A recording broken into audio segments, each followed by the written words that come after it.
learning the fundamentals. It moves to the high school level, where athletes begin to show their wares. The very best move to the college ranks to win the nation's title, and the very best play for the most coveted title of all. But in Florida, there's only one title that matters, the Florida State Championship.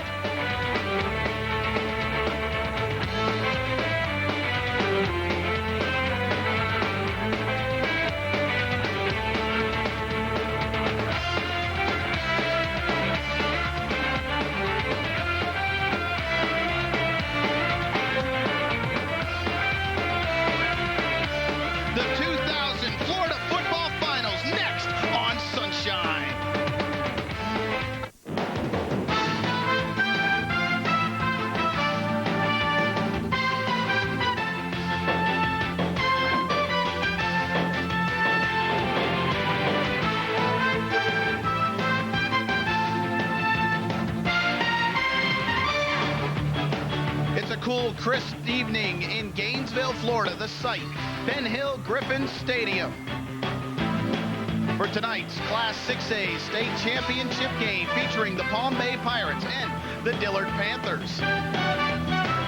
Hi again, everybody. Sean Alvishire here. So glad you could be a part of Sunshine Network's coverage of the Florida Football Finals. And we have the biggest game in the land.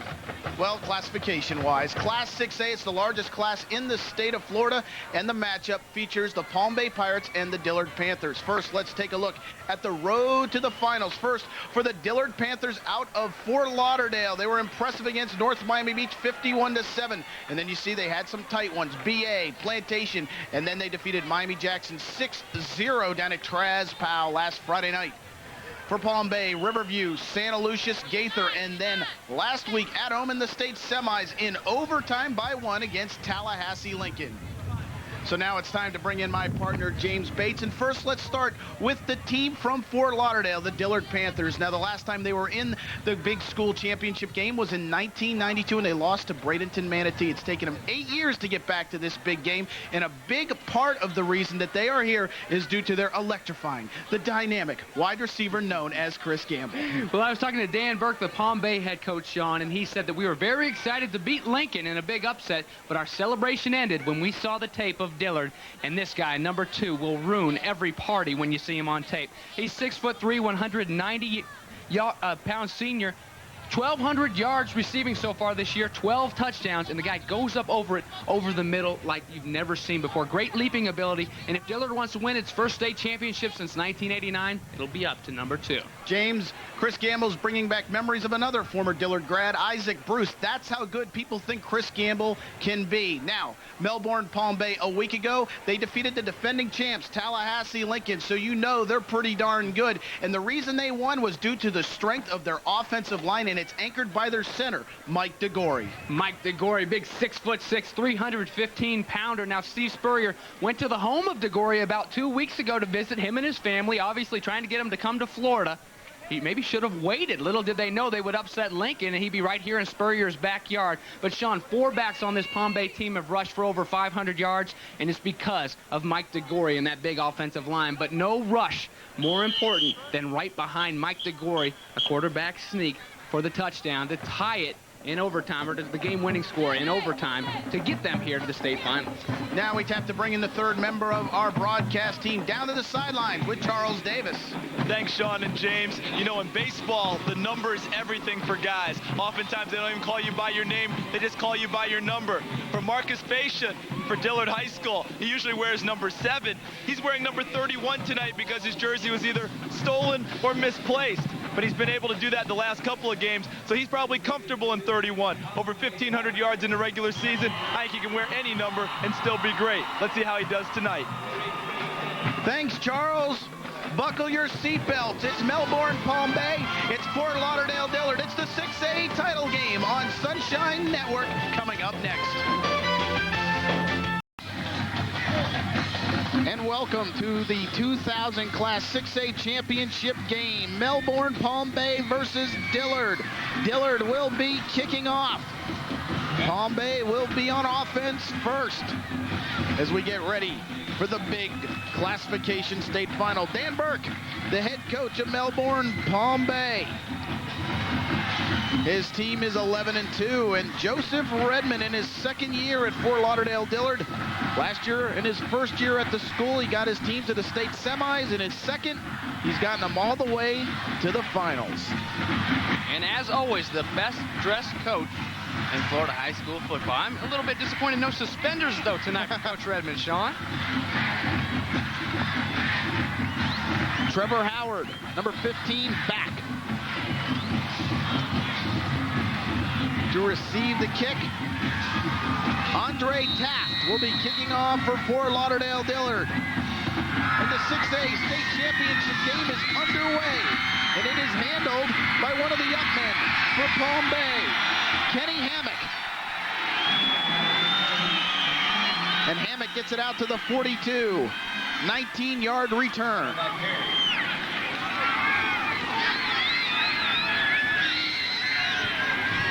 The Palm Bay offense is led by the quarterback, Charles Kleinschnitz. 900 yards passing, 7 touchdowns, and 7 interceptions. Of course, he scored the game winner a week ago on a quarterback sneak in overtime, and immediately they go to the ground with Jason Fritz, and Fritz picks up a couple. Let's take a look at the Palm Bay offense. First, the backs and receivers for the Pirates. Edwards, Fritz, who just carried the ball, Cohen, Nellums, and Hammock. Emery, Svetkovic, DeGore, Brunson, and Harper are the men up front. 5 seniors on the line for Palm Bay. To the ground. Reggie Edwards off the right side. Nowhere to go. And that'll bring up third down. Stanford Rule with the tackle. The Panther defense. Davis, Askew, Thomas, and Collins up front. Rule, he just made the tackle. Bynes and Golden are the backers. And in the secondary, Harrison, Yergin, Cleveland, and Goodwin.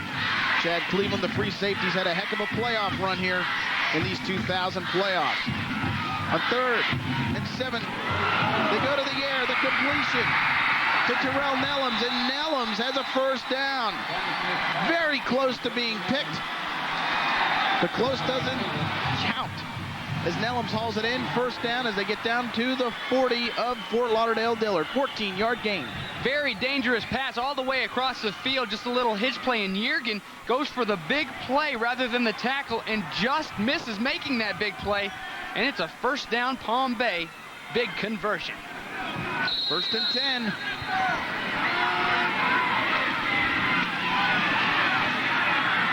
They go to the fullback. And Fritz picks up a couple.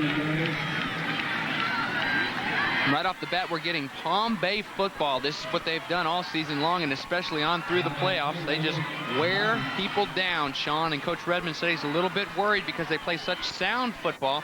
Very well-coached football team, strong football team, especially up front. And you've got to hang in there tough because they will pound at you and wear you down. And you take a look at that big offensive line. There's DeGore. And you saw right, 6'10", Jeff Harper, number 76. He's a big guy, too. To the ground. Joe Cohen picks up about 5, brought down by Stanford Rule. Second tackle of the game for the Cardinal, Stanford Rule. Here's Joe Cohen, little misdirection. Joe Cohen, just a sophomore, started this season on the defensive side, and Coach Burke said he was just trying to think a little bit too much over there. They moved into offense. All you've got to do is just run and run straight. Not too much thinking on that play. And there's your guy, DeGore. To the ground again. Dan Hornick. And he will be short of a first down. Bring up 4th and 2, and it's decision time early on for Coach Dan Burke. Stanford Rule once again. 3 tackles on this opening drive. Stanford Rule in the Dillard Panther defense showing that Palm Bay isn't going to be able to dance around. You've got to find your hole and hit it full speed. If you take a false step, dance around a little bit trying to find something, too many guys are going to catch up with you. Too much speed, and it's Stanford Rule, the senior linebacker. They're going for it. Full house backfield. 4th and 2. And they might get a free pass. They got him.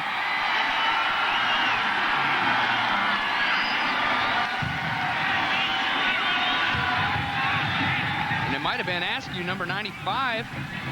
The stud defensive tackle jumping off sides. Encroachment on the defense. 5 yards. And it is. First Here, down. watch 95, you'll see. Barking out the cadence is Kleinschnitz, and just getting the snap off is the senior DeGore. And Charles bringing up a good point. Askew did not participate in pre-game warm-ups, so maybe a little bit rusty here early, trying to get in the groove with everybody else. He had an equipment problem of all things. Our officials tonight are out of Fort Myers. Ken Reese is our head official tonight. To the ground, Joe Cohen. And Cohen picking up 5. And that front 5 from Palm Bay mashing the front 4 from Dillard. Rule, another tackle along with Cleveland. Here's a look at Stanford Rule. Watch him from that middle linebacker spot. He takes on the big man. Shucks him. Good job by the senior. And Sean, Stanford Rule's a good example of if you can't beat him, join him.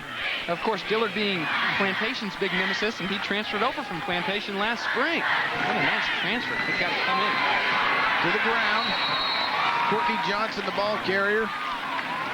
He's going to be tripped up. Matthias Askew getting his hands around the ankles of Johnson, and that'll bring up a 3rd and 3. Big boy. Matthias Askew, 6'7", 280 pounds. And very interesting matchup going head-to-head with the other big boy, Mike DeGore, number 73 for Palm Bay. Out of the eye. Stanford Rule. Ball's on the ground. Stanford Rule came flying through, forcing the fumble. Reggie Edwards probably didn't know what hit him. Earlier today, we saw some good linebacker play in the 2A state championship game from, wow. Gulliver Prep had a couple linebackers making plays all over the field, and here's Stanford Rule. He's made almost every single play on defense, and watch him light up that fullback, and not only light him up, but get off of him and make the tackle. Chase Pickett. The kick is up, and it is good. From 39 yards away. 3-0, Palm Bay in the lead. So we are going to take a break. Melbourne, Palm Bay, they're not just happy getting here, they want to win it. They lead 3-0. Florida football finals on Sunshine Network are being brought to you by Dodge. In a perfect world, everything would be different. Melbourne, Palm Bay. They take the opening drive, march all the way down, and get a 39-yard field goal by Chase Pickett. And they lead this one with 6:37 remaining in the first quarter, 3-0. And there's a look at Chase Pickett, the kicker, a guy who learned from Matt T. Keystone Heights, who used to live. Matt T. used to kick here in the swamp. Pickett booms it into the end zone. And you have to think, number 1 for Pickett is to not let Gamble return one. Let's take a look at this field goal. Watch what happens to Pickett. He booms it through, but watch what happens at the end of this. Now, you explain to me how that's not roughing the kicker. Wow. Fortunately. Because it was tackling the kicker. There's a difference, I guess. Lighting up the kicker. There's the quarterback for Fort Lauderdale Dillard. What a season this young man has had. The Butler did do it. 2,300 yards, 24 TDs, only 7 picks. And immediately going to the air, getting it out to Gamble. And Gamble going nowhere. Let's take a look at that Panther offense. Backs and receivers, Marcus Faison, Deacle, Leroy Aiken, Chris Gamble, and Alfred Osborne up front. McClover, only a sophomore. Berger, McClendon, Hay, and Nigel Seaman. Sean, right off the bat, Mike Miller. I went out to Palm Bay High School doing some research on this game last week to meet with these guys. Coach Burke said Mike Miller will be on Gamble all day long. The rest he's not too sure about, but one thing, he's going to try to tie up Mike Miller. Butler, he's going to tuck it under, and he's going to be brought to the ground. Reggie Nelson with the tackle. And that'll bring up 3rd and 5 for the Panthers.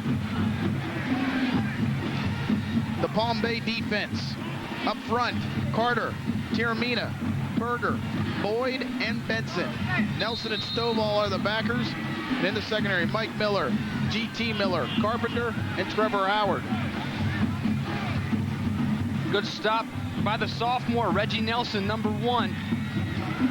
These linebackers, they're freed up the defensive line. They tie up those offensive linemen. These linebackers run around and make every single tackle, it seems like, watching these guys on tape. Butler buying some time. He throws. Overthrows his intended receiver, Alfred Osborne.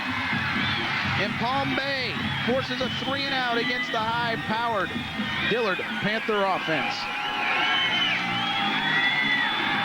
3-and-out, Sean. You can tell from Terrence Butler just skidding around a little bit here in the backfield that he's got some big playability in him. Look at him fire the ball down the field.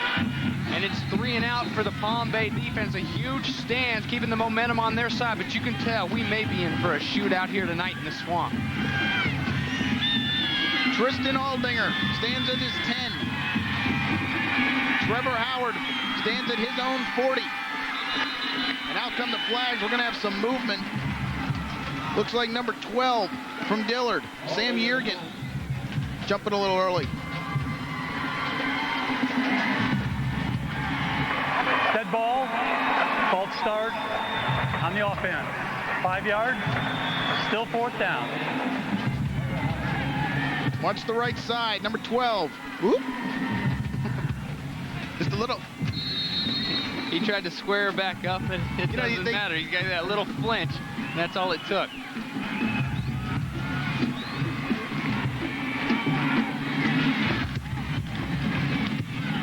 Low liner. Howard gets it at midfield. And Howard, return of 3 yards, 30-yard punt from Aldinger. Demetric Westbrook. Great hustle on special teams, making the tackle. There's Trevor Howard. What a season this young man had. 10 interceptions for Melbourne Palm Bay this year. And here's a look at it. Watch Dimitri. Good open field tackle. Just great coverage on the punt team, and not much room to run for Palm Bay. But still, good field position as they start off already in Dillard territory. To the ground with Hornig. Hornig has a hole. Hornig still on his feet. And he gets down to the 23. 22-yard gain. Looks like they're going to rule him out at the 25, but Hornig giving Palm Bay a first down. You see his season, 483 yards, 6 TDs. And yes, that last name does look familiar, a relative of Paul Hornig. But watch number 58, number 42, 58, Rob Brunson, the offensive lineman, and 42, Jason Fritz, there who make this play happen. In behind him, it's big Dan Hornig, one of many 500-yard rushers on this team. Going nowhere.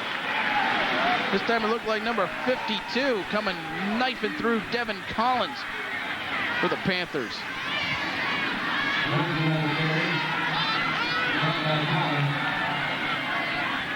Oh, his own lineman. Look like, what, number 59, Bata Svetkovic. Or actually it was 69, Mike Emery.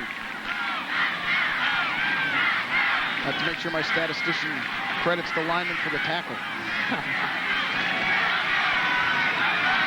2nd and 13. Kleinschnitz throws. It's going to be caught. Dan Hornig hauls it in.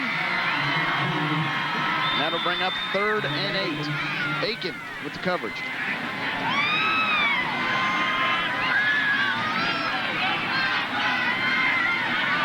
Great break there by the defensive back from Dillard, number 1, Leroy Aiken. Nice burst, reading it. It was a great catch and throw, but the break on that ball, Aiken really doing a good job coming up, making a big tackle open field.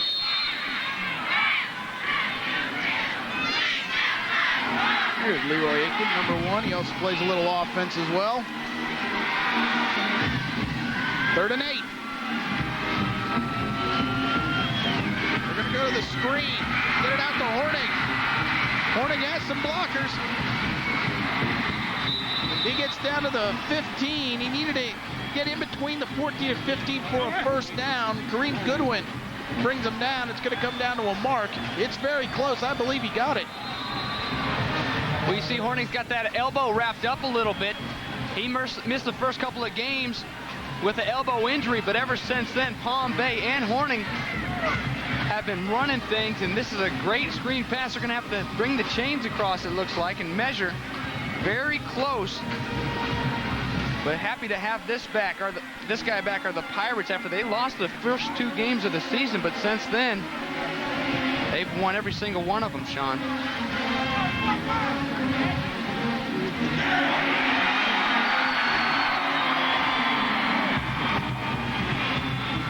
6'6", 310-pound Mike DeGore walked over to the officials to see if his team got a first down. You know, when you have Mike DeGore standing 2 feet from you, you might just go ahead and agree with him. Oh, yeah, sure. Yeah, first down.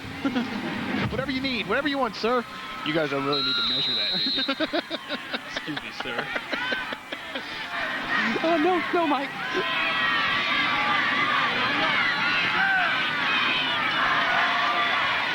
First and 10. This time they go to Fritz. No gain. Fritz on the carry. And Jake, you have to give credit to Palm Bay. They seem to be using Dillard's over-aggressiveness on Dillard against them by going to quick traps, quick counters, and even some screen passes. That's one of the things you have to do, but when you hit that trap or when you hit that screen pass, you've got to make things happen quick. Obviously not on a screen pass. You let things set up a little bit and then you hit it. But on traps, you're right, Sean, but you've got to hit that hole fast because you can't skitter around back there in the backfield or they'll make you pay for it with all that team speed. And you see that a lot in a lot of the gang tackles. Who has the high-powered offense? So far, Palm Bay out distancing Dillard 64 to 5. Touchdown, Palm Bay, Joe Cohen.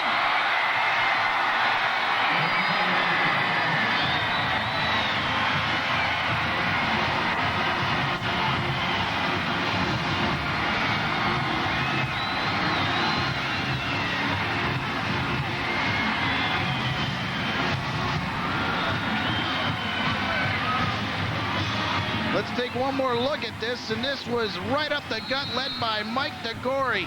Cohen following his center to the end zone. And they love that little trap play right there. Chase Pickett puts it up. It's good. Watch Mike DeGore, the center. He might be the best player in the state of Florida. Get out of my way. And Palm Bay leads this one 10-0.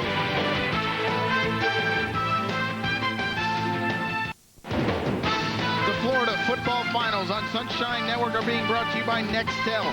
How business gets done. Call 1-800-NEXTEL-9. James, Joe Cohen puts Palm Bay up 10-0. Well, you got to feel for that defensive line having to deal with big DeGore. And a good run by the sophomore Cohen. It's Brandon Witherspoon. Watch number 91 just driven back by Svetkovic. And, of course, Mike DeGore. Now, watch DeGore at the end. You think this guy, there's anything nice about this guy? Look. Just look at that. Oh, the guy you love to hate if you're playing against him. Pickett booms it into the end zone, and Dillard will come out on offense on their own 20. You talk to any coach who had to go up against Palm Bay, and they will tell you that Mike DeGore annihilated them. There was nothing they could do to stop that young man. 6 plays, 46 yards, and a lot of skill kids. DBs, linebackers get MVP awards, but you have to argue that so far Mike DeGore has been the difference in this game. Well, I'll give you an interesting story on that guy after this play. Dillard on offense. Terrence Butler hands it off to Marcus Faison. Faison, the junior, picking up 7. Go ahead, James. Well, Mike DeGore, we went and did a story on him for the high school extra on Sunshine Network just last week, and you can tell just by talking to him, Sean, if he were to win some of these awards, they'd probably go right in that trash can behind him. He cares nothing about cameras, publicity, anything. It reminds me a lot of an old teammate of mine, Zach Tiller, here at the University of Florida. It's just like everything's like, yeah, whatever. Just a typical offensive lineman. You got to love the guy because he's just so hardcore and rough. And we see that in his play, and you also see it in some of the interviews and stuff. But a great football player. It's going to be a big catch for a lot of these schools, or one school next year. A lot of the schools after him took a trip to Michigan State last weekend. 2nd and 2. Faison breaks into the secondary, and Dillard gets their first down of the ball game with 1:22 remaining in the first quarter. Tyrone Benson bringing Faison down. Well, over 1,500 yards for Faison on the year, and a good job blocking by number 4, Patrick Deckley.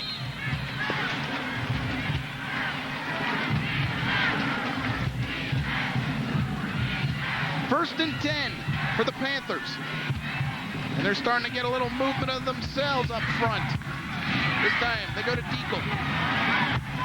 He lowers the boom, picking up about 5 or 6.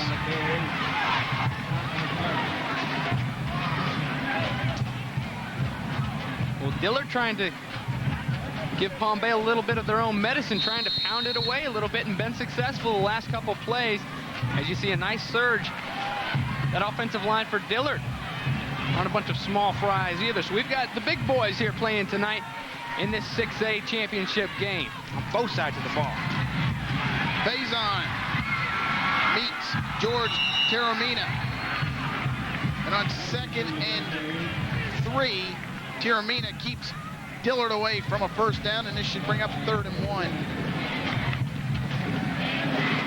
Number 44, Taormina, transferred over from Melbourne Central Catholic School right up the road, and actually a school that offensive lineman Jeff Harper, his father's a coach there, JV coach, varsity assistant at Melbourne Central Catholic.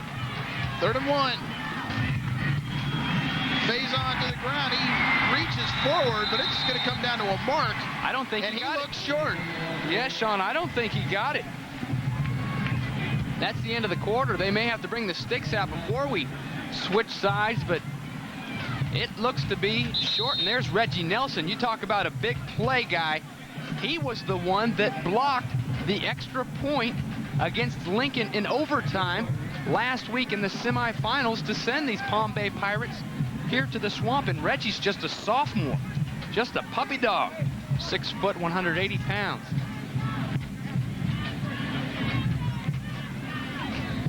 We've come to the end of the first quarter. We're just waiting to see if it's 1st and 10 or 4th and 1, and you can see it's a good 4th and 1. Palm Bay had a decision to make earlier in this game on a 4th and 1. They went for it. They got it.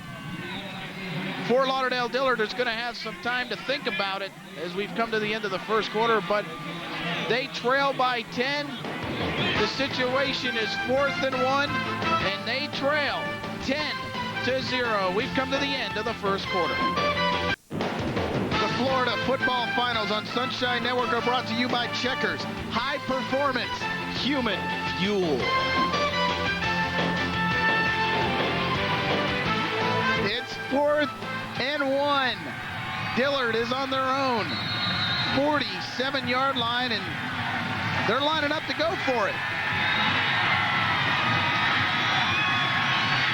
Butler moves under center. Are they going to snap it? Yes, they are.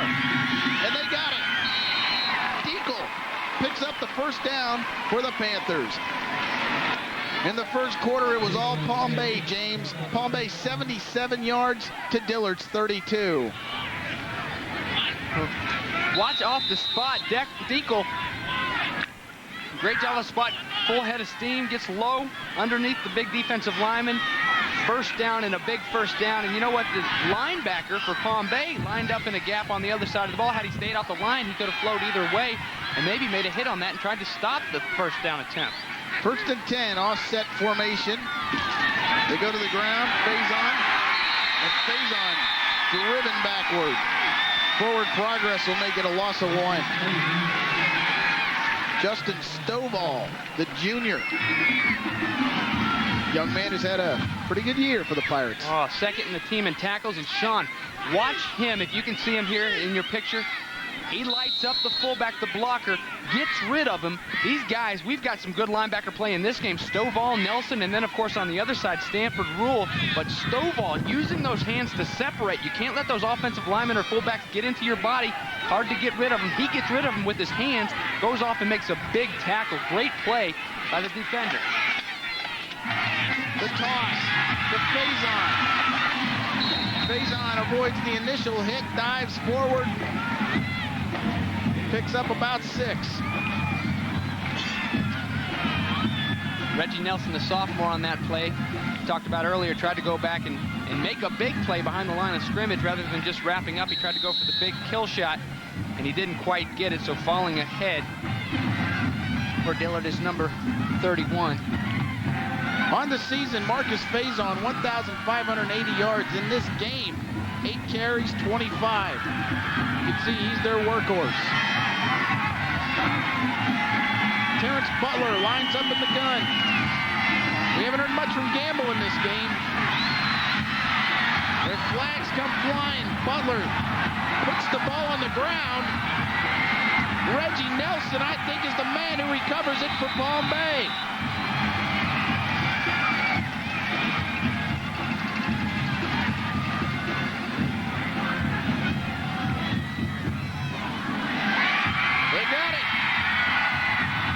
Now, there is a flag on the play up top, Sean, but I think it's going to be holding on Dillard, and the whole Dillard offensive team is coming off the field, so they must think so too, and it is. I think what happened is one of the offensive linemen up top got really run over, and as an offensive lineman, your first instinct is to grab and pull that guy down with you. One out of embarrassment. We had holding on the offense. That penalty is declined. First down. Watch what will be the right side of the offensive line. See if you see a couple guys falling down. You can't quite see it in the picture. It doesn't matter. It's declined, but here comes this fumble. And there's Reggie Nelson with the big strip, the big hit first on Terrence Butler, and then the strip. And it's Palm Bay ball. Palm Bay, they want to get organized. They ask for a timeout, so they take a timeout. So do we. We're early in the second quarter. Palm Bay, they're leading by 10. The Florida Football Finals on Sunshine Network are being brought to you by Steak and Shake, famous for steak burgers. Well, Palm Bay, they're winning the field of position battle. They're averaging their own 47. And Dillard, they're averaging on their own 20, and Dillard giving them yards here, jumping off sides.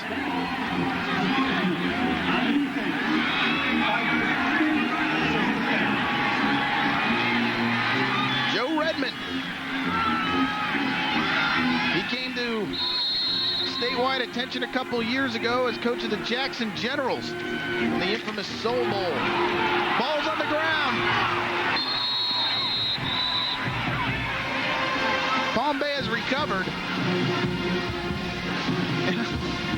Reggie Nelson, wherever the ball is, that's where Reggie Nelson is. That's his second fumble recovery in about 30 seconds.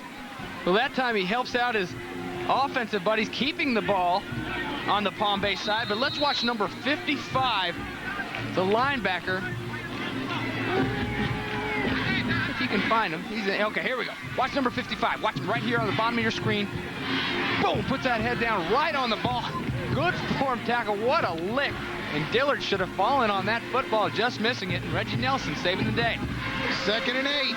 Reggie Edwards picking up 3. Or excuse me, Joe Cohen.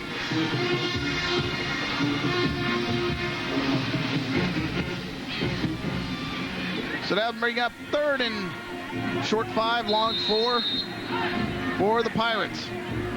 There's Coach Dan Burke getting his team to the state championship game last year.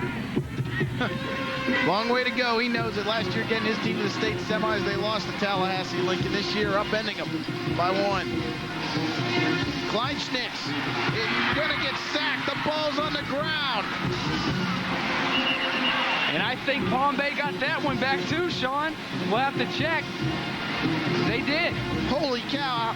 How many Dillard players in the last two fumbles were right there next to the ball, and somehow Palm Bay, they're like magnets with the recovery. That time, Bata Svetkovic recovering. Well, it's going to be big. Devin Collins, the right tackle, number 52. Watch him lay the lumber. Boom, on Kleinschnitz. That's the 54th sack of the year by Dillard. And look at all the blue jerseys it goes through before Bata Svetkovic, number 59, comes over and falls on top of it. Dante Moffitt, the punter, and he gets off a booming punt, but flags on the play.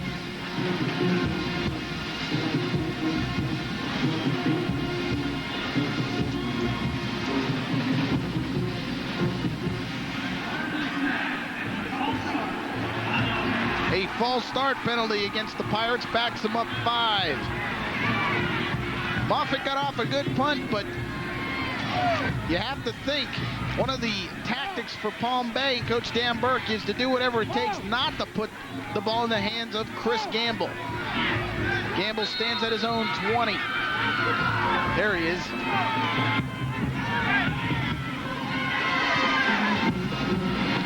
Well, they kicked to him anyway. Gamble having some problems. Great coverage by Palm Bay as they knock Gamble out at the 17, 44-yard kick. Reggie Nelson, George Thomas Miller with the hustle on special teams. Dillard coming after that punt all the way. There wasn't a single blue jersey down there to help out Chris Gamble. He tried to make something out of it, but watch all these white jerseys finally converge on number 2 as Dillard went for the punt block and no one left to block and hold it up for Chris Gamble. And there you go. There's number 1, the sophomore, Reggie Nelson, man of the week last week, down there making another tackle on special teams. To the ground. Faison going nowhere.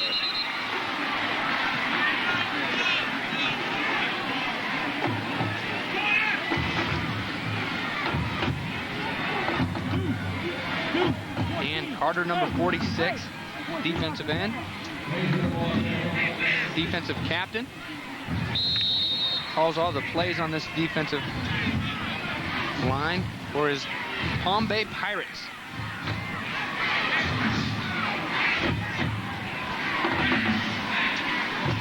Second and 8. Or a long 9, I should say. To the air.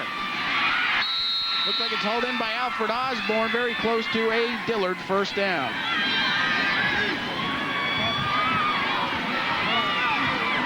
Now Dan Burke and his staff very worried about number 2, Chris Gamble, but Coach Burke also said that every one of these guys can catch the football.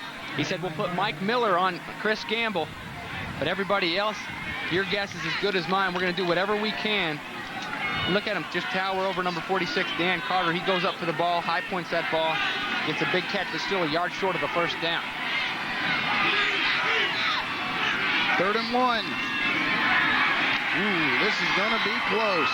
Deacle, the ball carrier. And from where the one line judge is standing, it doesn't look like they have enough. They're actually holding up the fist. 4th down. And this might be too deep. Well, there's Dillard's territory to go for it. There's your problem, trying to go for it on the 2nd, 3rd and 1. And big Don Bird, 5'9", 340-pound junior. I'd say that guy's pretty tough to move against the run in there.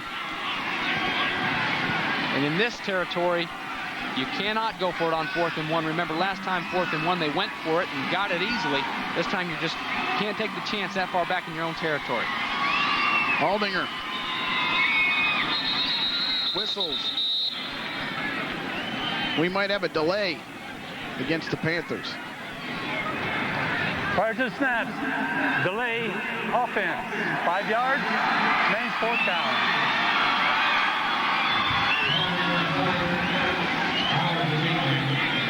Four penalties, 20 yards for Dillard. Palm Bay, only 1 for 5. Now, Aldinger had a punt block versus St. Thomas Aquinas in our broadcast earlier this year, Sean. High snap. Aldinger does a great job getting it. But he gets off kind of a poor punt. Takes a Panther roll. And it rolls to the Palm Bay 46. 32-yard kick. Wasn't pretty, but effective. 5:05 remains in the first half. Palm Bay leads Dillard 10-0. Coach Dan Burke, he wants to be physical. That's what he teaches at Melbourne Palm Bay. He wants to beat you up. And that's what his team has done in this playoffs. And that's what they've done in this game. And from the looks of him and his coaching staff, they practice what they preach. Probably the biggest coaching staff in Florida. Yeah, if you don't do what they say, they beat you up. To the ground. Courtney Johnson. Oh. And out come the flags. Some frustration from the Panthers. Boy, that's the wrong sideline with that coaching staff over there. Well, guys, you got to be aggressive, but you've got to be aggressive sidelines to sideline. And you can't take it out of bounds, and that's exactly what happens. They're going to tack on 15 yards at the end of this play. Waiting for the official word. A dead ball, personal foul, late hit out of bounds on the defense.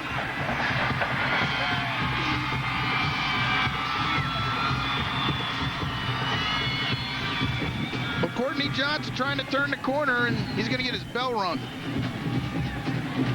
Stanford rule. You take your pick. You've got Stanford rule, and then you've got out of bounds. You've got number 51, Demetrius Bell, who after Stanford hits him, go ahead and runs him into the bench a little bit more. He had an even later hit. Late hit and a later hit. 1st and 10. Ball's on the ground. And I don't think Palm Bay was this lucky. I think Dillard's finally got one. And they do.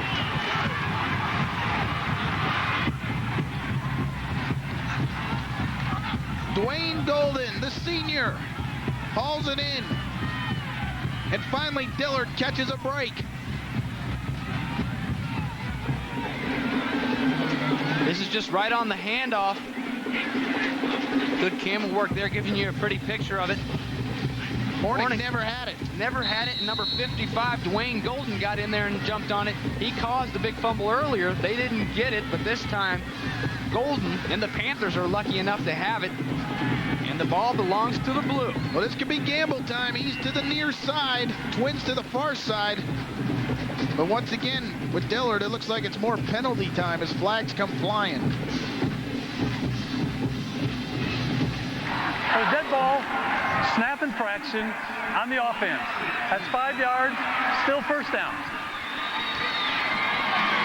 Well, I don't know if we can see this, but I guess the center flinched a little bit with the ball. That being number 59, Anthony McClendon, moving back 5 yards. Well, you talked about Joseph Redmond at Jackson. Sean, what a big win for him last weekend versus his old team, the Jackson Generals. We'll get into that as it goes on. Great story. Butler throws, and this ball's going to be intercepted. Dan Carter steps in front of the Butler pass, and Palm Bay is in business. So what? It looks as if Dillard finally catches a break, recovering the fumble. Dillard runs one offensive play, and it's back in Palm Bay's hands. Dan Carter with the INT.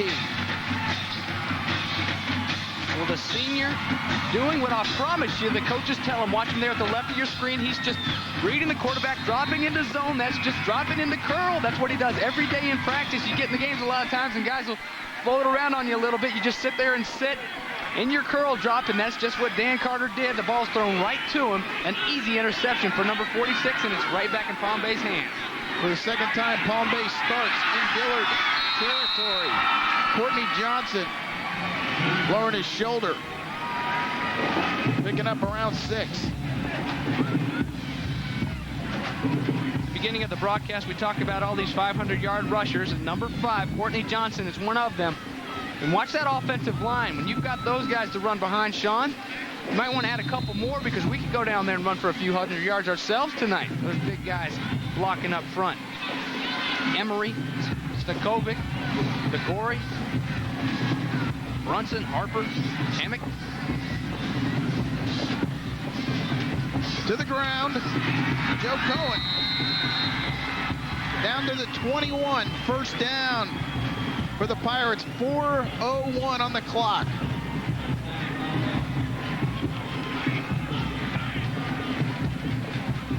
There's a look at the linebacker play, defense. Those offensive linemen getting at them, that's one thing the Palm Bay defensive line does well. They hold up those offensive linemen, giving Reggie Nelson and Justin Stovall time to run around and make all the tackles. That time, Jeff Harper and the rest of the offensive line getting right in the face of the linebackers, and they can't move around and make the play.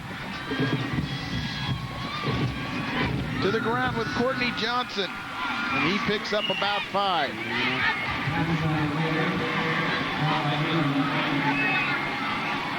With the 500 rushers, we said Courtney Johnson, Horning, Reggie Edwards, Jason Fritz.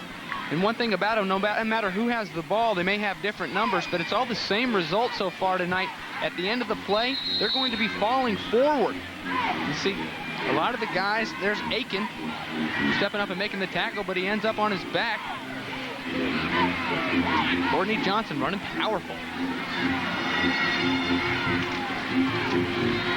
Johnson once again the ball carrier. He's stacked up at the 16, maybe a gain of 1. That'll bring up third down. Dwayne Golden with the tackle. Those LBs flying around. Speaking of LBs linebacker and LBs pounds, baby. 245 pounds on that guy, number 55. But he doesn't move like it. He moves like about a 205-pounder, like little Reggie Nelson on the other side. He's only 180. Just shows that with the heart, anybody can play that position. To the ground, this time with Joe Cohen. But Cohen looks to be short of a first down. It's going to be very close. Kenny Hammock was already given the sign, though, for the Pirates' first down.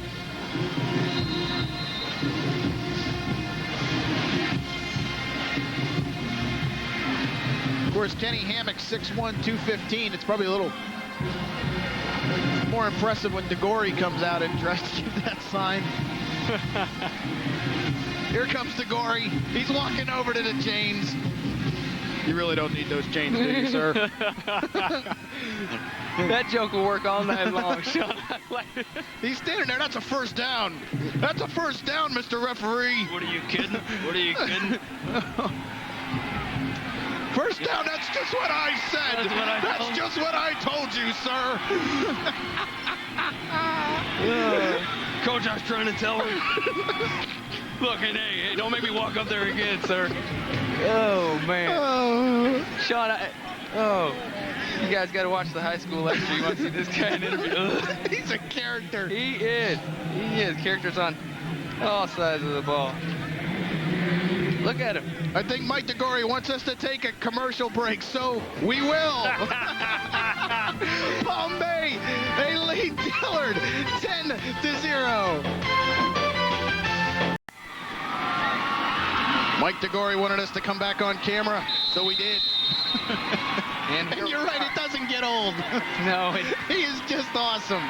Well, 2 minutes to go. One thing DeGore's coaches want is this Palm Bay squad to get into the end zone before halftime. 1st and 10, they're running right behind DeGore with Jason Fritz. Gain of a couple. And we're seeing two very good counties square off here tonight. Brevard County, strong county. We saw Titusville Astronaut here yesterday in a big game against Glade Central. And, of course, Broward County, very competitive. St. Thomas Aquinas, Plantation. We've got all kinds of good teams coming from that area. And two teams that really aren't that far apart. In the 2A matchup earlier, we had Gulliver Prep from Miami and Mariano from way over in the Panhandle. The toss. And Johnson puts the ball on the ground. And it's going to be picked up. Dillard recovers. Joseph Harris. And the Dillard Panther defense, they needed a big play. They could not let Palm Bay gets some more points, and they come up with the fumble. Johnson putting the ball on the ground. Harris with the recovery.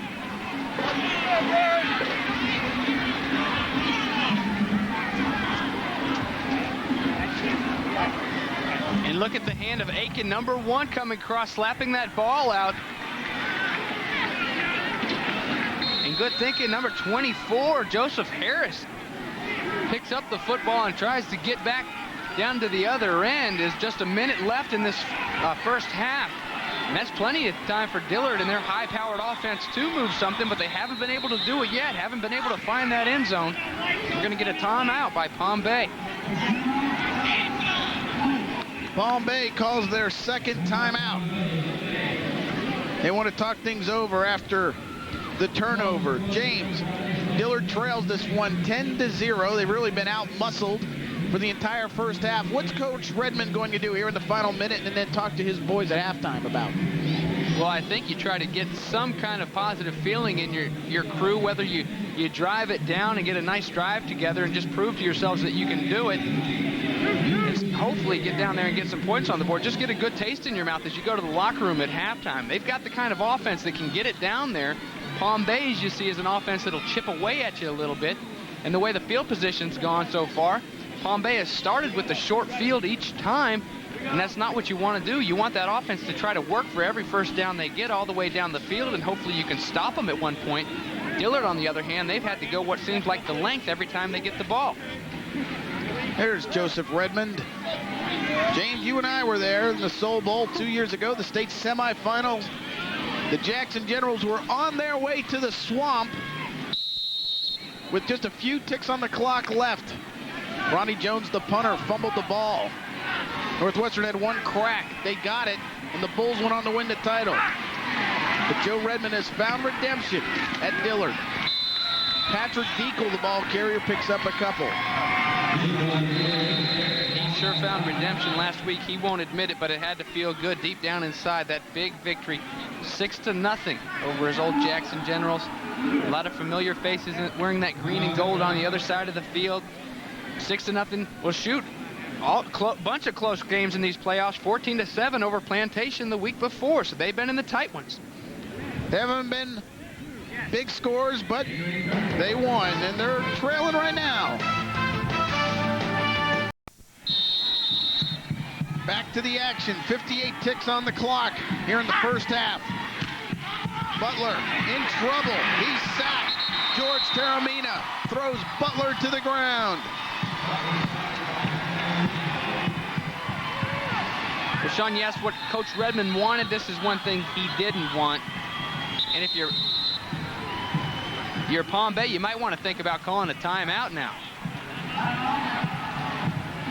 You're absolutely right, 3rd and 18, but actually Dillard is the team that calls timeout. 46 ticks left. And that's surprising. You would think after 3rd and 18, hey, maybe they're just like trying to get to the locker room. Well, you've got an offense that can put points on the board. You know, 10-0. That's not a great big deficit to go in the locker room at halftime. They're going to get the ball when they come out in the second half on the kickoff and calling a timeout, and that just saves Palm Bay. Palm Bay with one timeout left and saves them an opportunity. They make a big stop here. They can use that timeout and then see if they can put some points on the board. They've got to make the stop first. Well, James, I was going to ask you, Chris Gamble has only one touch in this ballgame, and that was on a punt return, which he only returned about 3 or 4 yards. I was like, you know, they have to get the ball in the hands of Chris Gamble. Well, when Butler has no time to throw the ball, there's not much they can do unless they direct snap it to Chris Gamble. Or put him on defense. He had that game-winning interception last week, and just very rarely used on defense. He can out-jump everybody else. That's what they did, but Butler throws, and he finds Faison. And Faison, he was trying to be one man.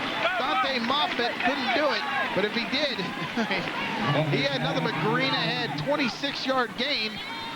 So it works out. Dillard calls a timeout on 3rd and 18.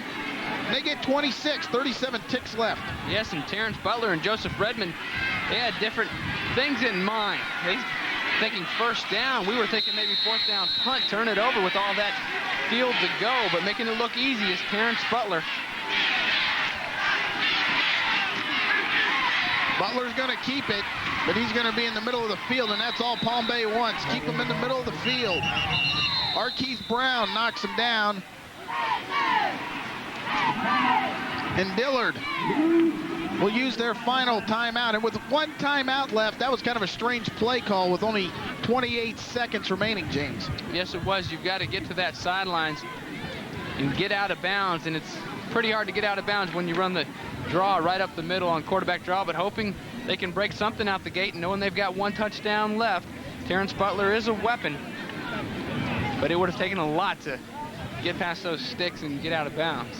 On the season, quarterback Terrence Butler has thrown for 2,596 yards, 29 touchdowns. In this game, he's only 3 for 5 for 36 yards, and of course, 26 of those came on that last completion to Marcus Faison. So Butler can throw the ball around, and he can put up some pretty big numbers. That's probably why it was so surprising that they called the draw when they're working against the clock. He has had some success running the football. Well, only a 1-yard run, but a big 1-yard run last week against Jackson. That was the only touchdown in the game, 6 points, and obviously the game-winning score. But it was Terrence Butler who scored those points. And that wasn't a sneak. He had to run about 30 yards to the pylon to get that 1 yard. To the air. Butler throws. There are flags on the field as he gets it to Deacle. That'll be enough for the first down.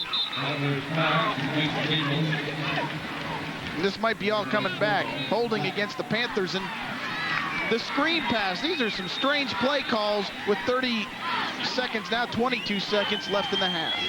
They are, but at least they're throwing the football. We watched a frustrating Mariana squad earlier. Holding on the offense. 10 yards. Repeat second down. In the 2A finals, as they call off the holding. But Mariana, Sean, with under 2 minutes, down 3 scores going into score, and took their time, ran the ball a few times, and puttered the clock away. And it looks like maybe the right tackle over there, I think Nigel Seaman, holding on. Dillard's got that D on the hat, a lot like the old Tom Landry Dallas Cowboy hat he used to wear. On 2nd and 21, Butler throws. He completes it to Deacle. And Deacle runs backwards. And that'll be the final play of the first half.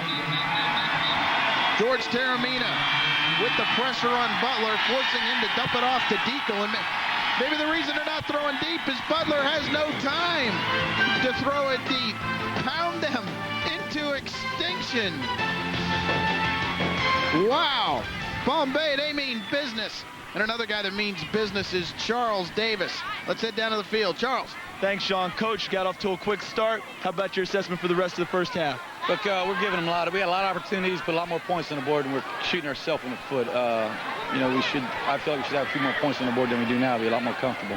When you go into the half and talk to your team about adjustments, other things, what are you going to talk to them about? Well, just protecting the football. I mean, you go in talking about it, but you get into a big game and some kids, maybe they get a little flighty on you, but protect the ball a little better, and I think we'll be okay. Feel pretty good about your chances?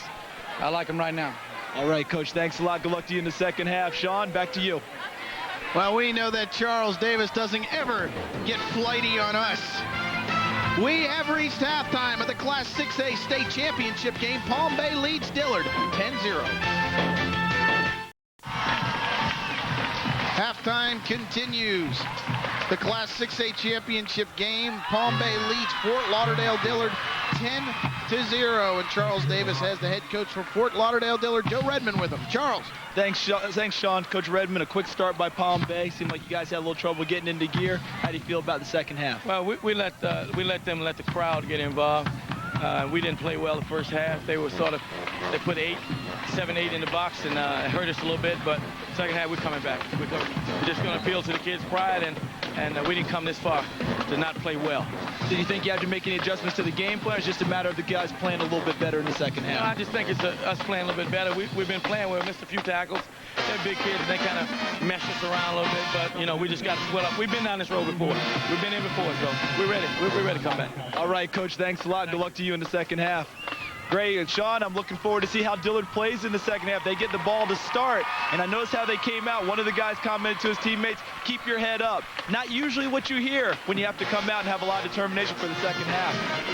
Thanks, Charles and James. Let's get to these highlights in the center. And the sack by Stanford Rule. Well, Stanford Rule coming right through, and this is early in the game, setting the tempo on defense, standing up the fullback, and then the big stop for Dillard, and that forces a Chase Pickett field goal, the junior field goal kicker from 39 yards out. He learned this from Matt Teague, is where he learned his leg whip. Matt Teague, a kicker here for the Gators for many years, a great one, and it's Chase Pickett bringing on the tradition to the Swamp. Then it's the touchdown to Big Joe Cohen, the sophomore, and behind Big Beta Svitovic and Mike DeGore. Let's check out Big Mike DeGore, the center. Watch the center, number 73, and the left guard, Svitovic. And flat on the back goes that nose guard for the Dillard Panthers, making that touchdown possible and making it 10-0 at halftime. The first half stats. Rushing yards in favor of Palm Bay. Passing yards negligible. Starting position, Batesy, I think that's the key to the first half. Well, that's the key, and if you look one underneath, time of possession, 14:21 to 9:39. Just what the Pirates planned on doing, what Coach Redmond knew earlier in the week would happen, but he's got to come out and counter that in the second half, and he's got his troops ready to go. We heard from him down with Charles, and hopefully he said the right things to his Dillard Panthers if they want to come in and win a state championship in 6A. Coach Joe Redmond said, we'll be back, they better, because Palm Bay, they're 24 minutes away from their first state championship.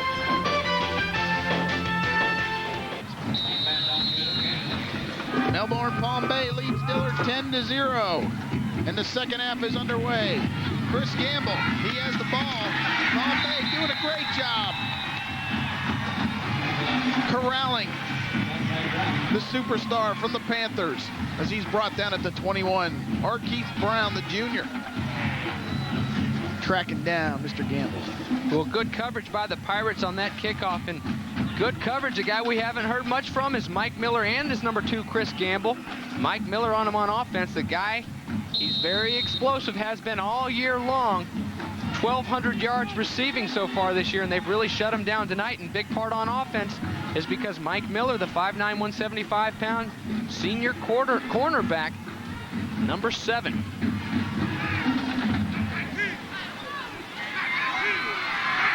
Terrence Butler, the quarterback, hands off to the junior Marcus Faison. And Faison into the Palm Bay secondary to the 32. Mike Miller finally tracked down Faison. Doesn't matter what jersey that young man's wearing, number 7, number 31, he's going to get his yards. And out comes some flags. They're saying maybe some celebration or taunting after. You can tell from that first play, Sean, that Coach Redmond, his comments after the half with Charles, he wants to set a tempo of bullying around himself. Strike foul on the blue. So after the play, some unsportsmanlike conduct from the Panthers, and that'll kind of take the wind out of their sails. Let's see if we can see it. There you see Faison making the gesture for the state championship ring. And that is the 8th penalty for 71 yards for the Panthers. That's just not getting it done in the championship game. Maybe something that shouldn't have been done by Faison, but still pretty ticky-tack flag right there when you're in a state championship game to throw something like that. That won't sit well on the Dillard sideline. 1st and 25. Down the sideline, and great pick. Trevor Howard, his 11th pick of the season. This guy is unbelievable. He had a 3-pick game during the playoffs. He ran about 20 yards and hauls it in, the INT, and Palm Bay has the ball at the Dillard 48. Not exactly what Coach Redmond and the Dillard staff wanted coming out of the half. They had the big run, then the penalty brings them back. And dropping back is Terrence Butler and just sets it up there. And there's your man, number 15, in the back of your screen. Great camera shot, and an even better play is Trevor Howard just playing center field, reading the eyes of Terrence Butler and getting over there and getting the big pick. And he's fired up, and he should be. To the ground, Jason Fritz picking up 2. Sean, that 3-interception performance was against Santa Lucius in the first round of the playoffs. Number 15 is having a huge season, leading the team, leading the county and the district in punt returns as well.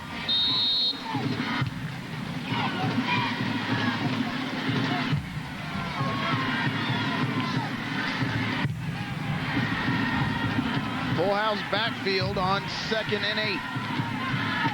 Inside handoff to Joe Cohen. Gain a half a yard. That'll bring up 3rd and 7. Sean, here we are in the second half of the 6th game in 3 days here, and the turf is in great shape. Hats off to the field crew, especially when you've got big dogs like DeGory. Wow. That's Matthias Askew. Hey, man, why do you have to do that to me, man? Wow. I'm tired of this. I'm tired of this. Well, there's nothing nice about that, man. I'm convinced. Big 73. You know what sad thing is? He's probably got a girlfriend back in Palm Bay, and she thinks he's a big teddy bear. And he probably is, but we'd never see that. So maybe write in if you're Mike DeGory's girlfriend. Drop us a note, an email. Let us know about the teddy bear side of him, because we're sure not seeing it here tonight in the swamp. I don't let her talk to the media. Oh, they're partying on that Palm Bay sideline.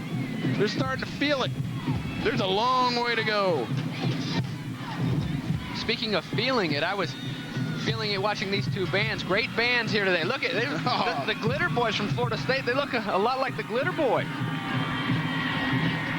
Not as glittery, but there's the Dillard band, Palm Bay band, and the Dillard band still jamming, and that might be a prerequisite everywhere that Joseph Redmond goes. One thing you have to have is a great band. He's coming from a school, Jackson High School, one of the best halftime shows you've ever seen at the Soul Bowl, Northwestern and Jackson. And Dillard, they put on a show as well. Somebody Call 911 was the theme at halftime tonight. Joe Cohen, he has 38 yards in the ball game. He was shaken up. He looks to be okay. That's what the delay was for. 3rd and 7. Palm Bay's 3 for 6 on 3rd down conversions, and they're going to be 4 for 7. Mike Miller goes in motion. He gets the ball, and he should have enough for a Pirate first down. Stanford Rule, his 6th tackle of the game. Well, this is the guy that we haven't heard much from, playing receiver, Mike Miller. On defense, we haven't heard much from him because he's doing such a good job covering Chris Gamble. The guy runs a 4.4 40, and he displays it right there. The speed coming around the corner, picking up a big first down. Charles, what's the feeling down on the field?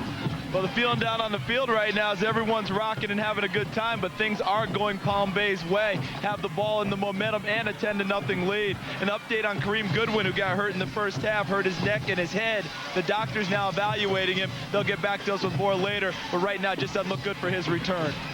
Thanks, Charles. Out of the eye. Whoa. There's Matthias Askew bringing Dan Hornick to the ground. Another guy we haven't heard too much from, Big 95, the 290-pound senior. On a lot of people's list is one of the top 5 players in the state. The guy that Coach Redmond said has passed out after the last 2 games. He's put so much into the game, he's literally passed out after the game. 2nd and 11. Kleinstitz to the air. Completes it to Dante Moffitt. And Moffitt picks up about 6. Joseph Harris with the coverage. Well, Kleinschnitz showing us that he can throw the ball around with some zip. There's Joe Cohen. Joe Cohen over on the sidelines, but Kleinschnitz, how's this for a transfer? Stanford Rules a transfer to Dillard from Plantation. Well, another transfer from an area school, transferring over from Melbourne High School, Charles Kleinschnitz. Great baseball player, too, so the baseball program at Palm Bay getting a boost with that, too. Frankston's 3 for 3 in this game. Trying to be 4 for 4, looking for Mike Miller. Great catch by Miller down at the 15. Whoa. Chad Cleveland with the stick. 18-yard gain. Wow, Mike Miller, what a catch. Impressive. What's most impressive about this catch by number 7 is the ball's hanging up there, and he knows without a doubt that he's going to take a lick as soon as he catches this football. Look at that. He gets 1 foot in. It hangs on to it. Incredible catch by Mike Miller.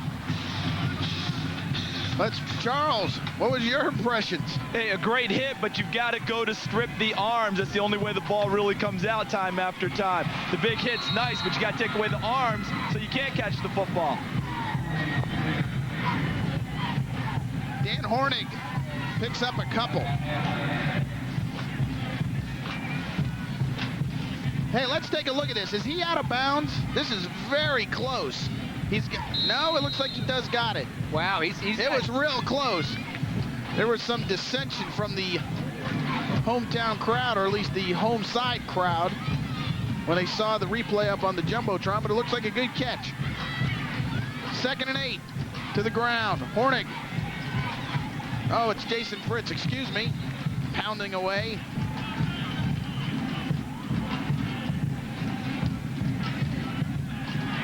That'll bring up a 3rd and 5. Cohen should be back into the game. A little bit of a cramp, working it out, and he should be back on the field soon enough. Coach Dan Burke.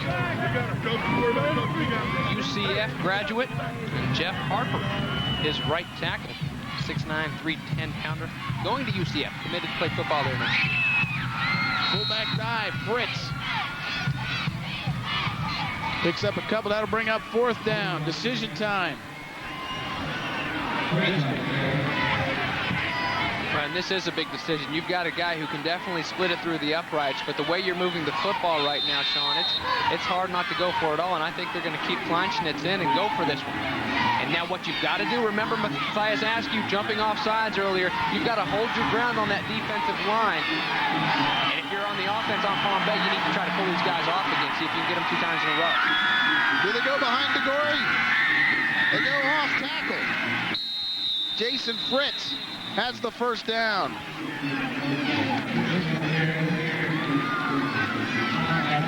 They didn't go behind DeGore. They went behind Harper, which isn't a bad 1A. 1A. Look at that offensive line. There's 76 and 70. Fritz 19 yards in the ball game. 1st and goal. For 70, Jordan Berger in the game now. To the ground with Hornig. Stanford roll. Brings him to the ground. Dillard's come up with a couple big stops down here. They're going to need another one. Well, none would be bigger than a big stop right here. And not only a stop, but if you're a Dillard Panther, you'd like to get that ball back in your hands, come up with a big play. For that man, Joseph Redmond, who really says that this is the best team he's ever coached, and one thing he's most proud of is the fact that they're just growing so close as a team he hates for this season to end because they're having so much fun. One big family. It'll be a happy family. They get a turnover right here. To the ground. Hornig. Stanford rule again. Joseph Harris also finishing off the play, but it was Rule with the initial hit on Hornig, and that'll bring up 3rd and goal from the 2.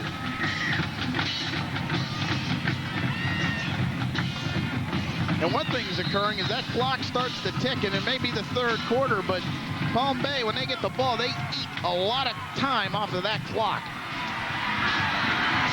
To the ground with Hornig, and Hornig is stopped short. And once again, it'll be decision time.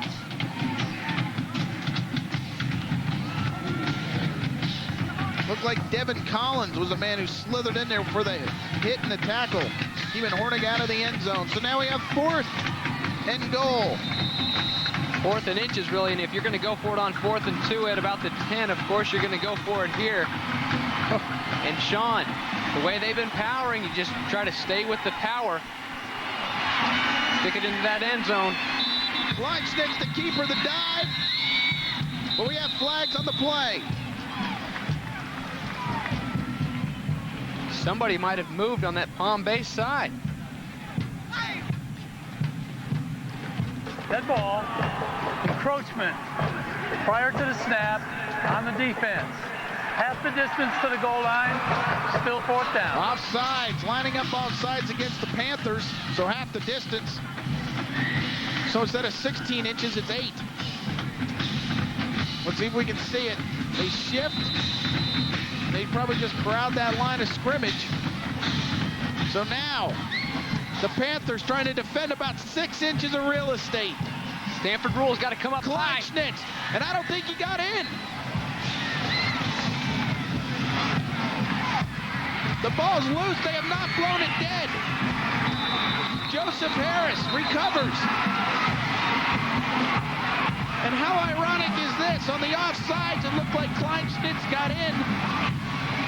And with the penalty, they do the sneak again, and Dillard not only keeps them out, they force a fumble, which actually aids them because it gets them out of the shadow of their own goalpost a little bit, gives them a little bit of real estate to work with. Big play. You're right, Sean. The play before, they do the same thing, try to go over the top, and you really just show your cards to this high-powered defense, and this defense is ready for the over-the-top quarterback sneak right then, and everybody converging on it, and a huge stop for these Dillard Panthers as they pick up the ball and get a little bit of cushion off of that goal line. And now they've got to turn it around and answer, make something of this turnover, and get the momentum going. 4 minutes left in the 3rd quarter.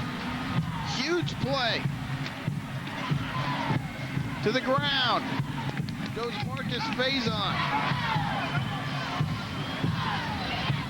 Tyrone Benson, the 6'3", 230-pound senior, with the stop. Well, he's come back and had a strong senior season. Tyrone Benson, he dislocated his knee versus Dr. Phillips last year. Very good rusher on that defensive end. Tyrone Bergen, excuse me.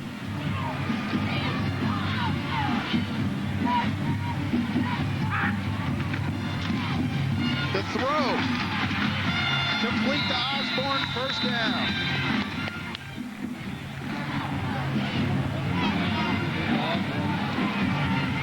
Osborne's 2nd big catch of the night. A lot of the concentration going to Gamble coming into this game. Palm Bay knew that the other receivers could catch, and that's a great catch. Across the middle, has to reach behind him, knowing that the big lick's coming from inside, holding on to it for a 1st down.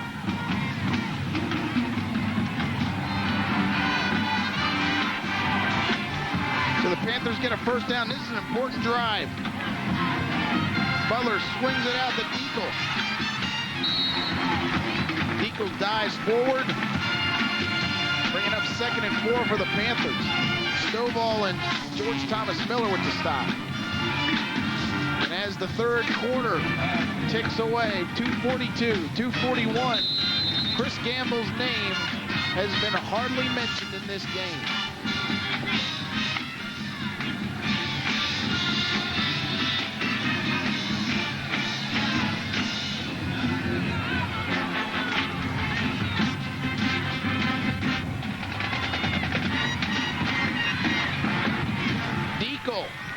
Very close to a 1st down. This Palm Bay defense making it very hard to get outside and get to the corner.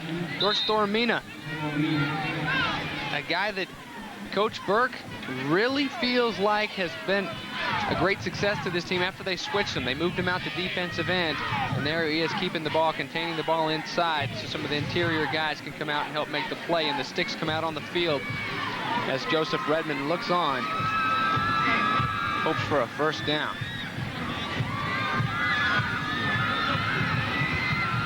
First down. Come on. You see Bergen, number 12, he held up his hands to the coach, and what looked like, he said, looked like about a yard to go, and it was a 1st down. And that was after they measured. He looked over at his coach and held his hands about a foot apart.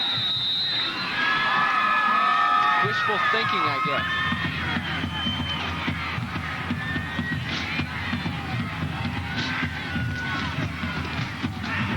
Going nowhere is Deagle. Reggie Nelson came flying through from his safety spot. Loss of a yard. Reggie Nelson leading the team in tackles. There's Keonger Cooks. Yeah, we talked about Jomo in one of our state title games. What about Keonger? There's another great name. It is a good football player name.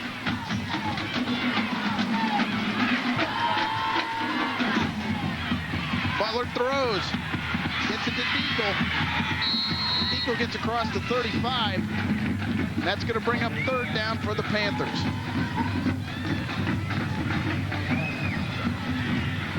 You got to shorten up that Keonger a little bit, though. I think if I were one of his teammates, I'd try to coin the nickname Kong.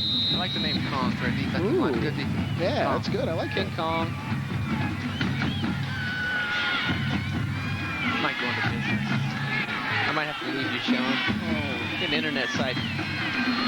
Email me. I'll give you a good nickname. 3rd and 3.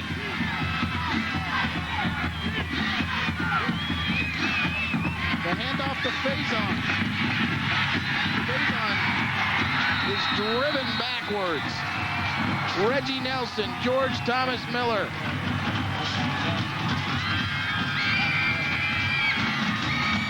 And on 3rd and 3, tough play. Faison going east-west. Got to be going north-south to get that first down, James. Oh, and George Thomas Miller, he's got a twin that plays on this team, Eric. And Eric's out with a shoulder, but George Thomas Miller playing well enough for 2 people. He came underneath that time. Got lucky, came back with the right angle and was able to grab him. And Reggie Nelson, the sophomore linebacker, interviewed him this week. Very shy guy, but there's nothing shy about his game. Well, we have come to the end of the 3rd quarter. And it's right where we were at halftime. Palm Bay out of Melbourne. They lead Fort Lauderdale Dillard 10-0. Don't go anywhere. We have 12 minutes to play to decide who will be the Class 6A state champion. The Florida Football Finals on Sunshine Network are brought to you by Dodge. In a perfect world, everything would be different. Palm Bay out of Melbourne leads Dillard 10-0. 4th quarter coming up. 4th quarter about to begin with Dillard punting. Tristan Aldinger, low liner. Trevor Howard back, but he's going to let it roll. And Palm Bay starts on their own 25. Sean's very smart of Dillard to let that 3rd quarter clock run out because of the wind at their backs and aiding that punt.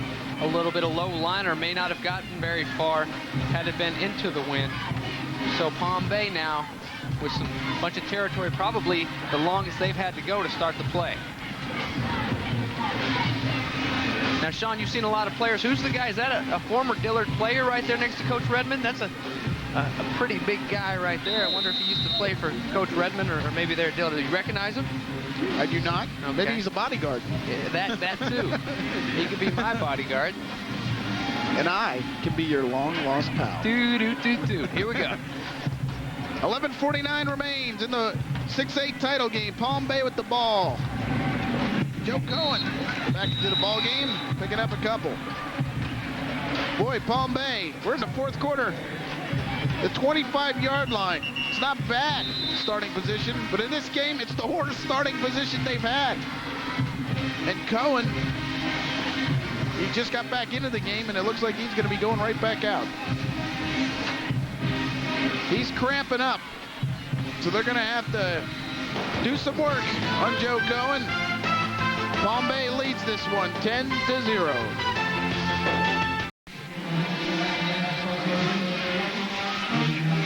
Palm Bay has the ball. 2nd and 6 to the ground. Flags come flying. That was Dan Hornig, the ball carrier. But let's wait on the flag. I think they might get DeGore with a hold here. Not if Mike DeGore has anything to say about it.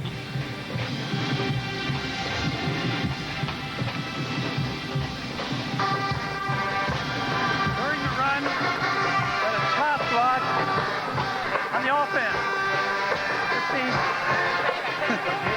the distance to the goal line. Wow. Trouble being heard above the Dillard band.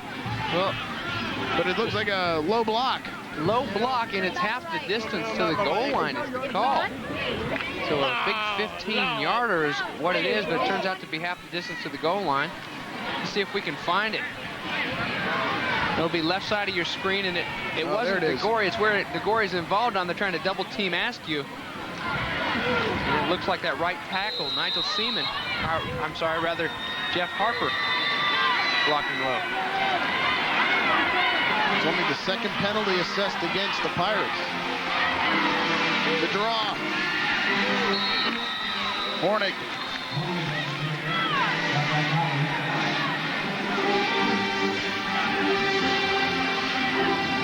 Only a couple, and that'll bring up third down. Here they try to trap defensive tackle Matthias Askew. Watch this, the big 6'10" pounder. Harper, boom, colliding with big 6'7" Matthias Askew. That's one big collision. 6'7", 290 on defense, 6'9", 310 on offense. Just a big stalemate there in the backfield.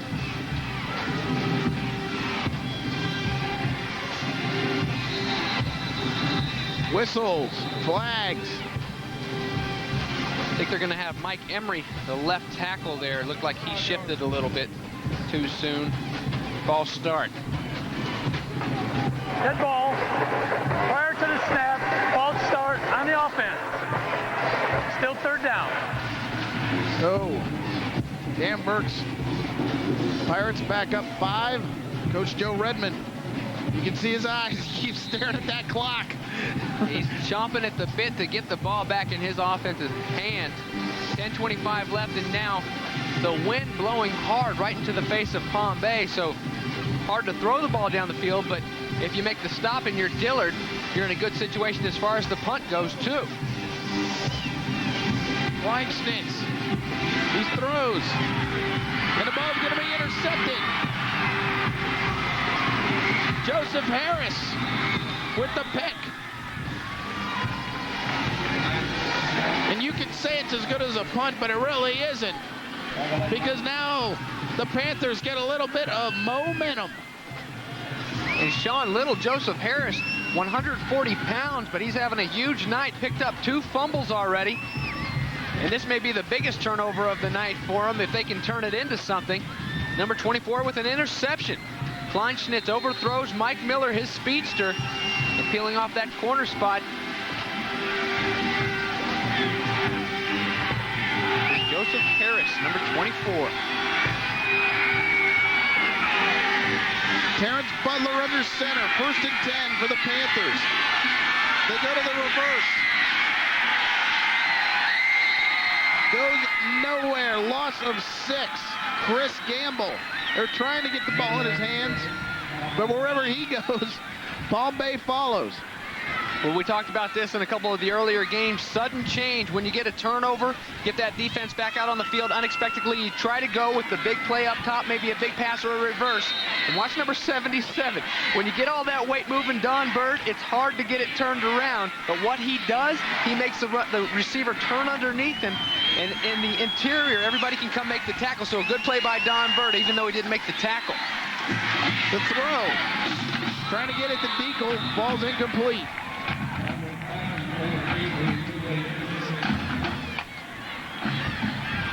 That'll bring up 3rd and 16. 9:13 on the clock.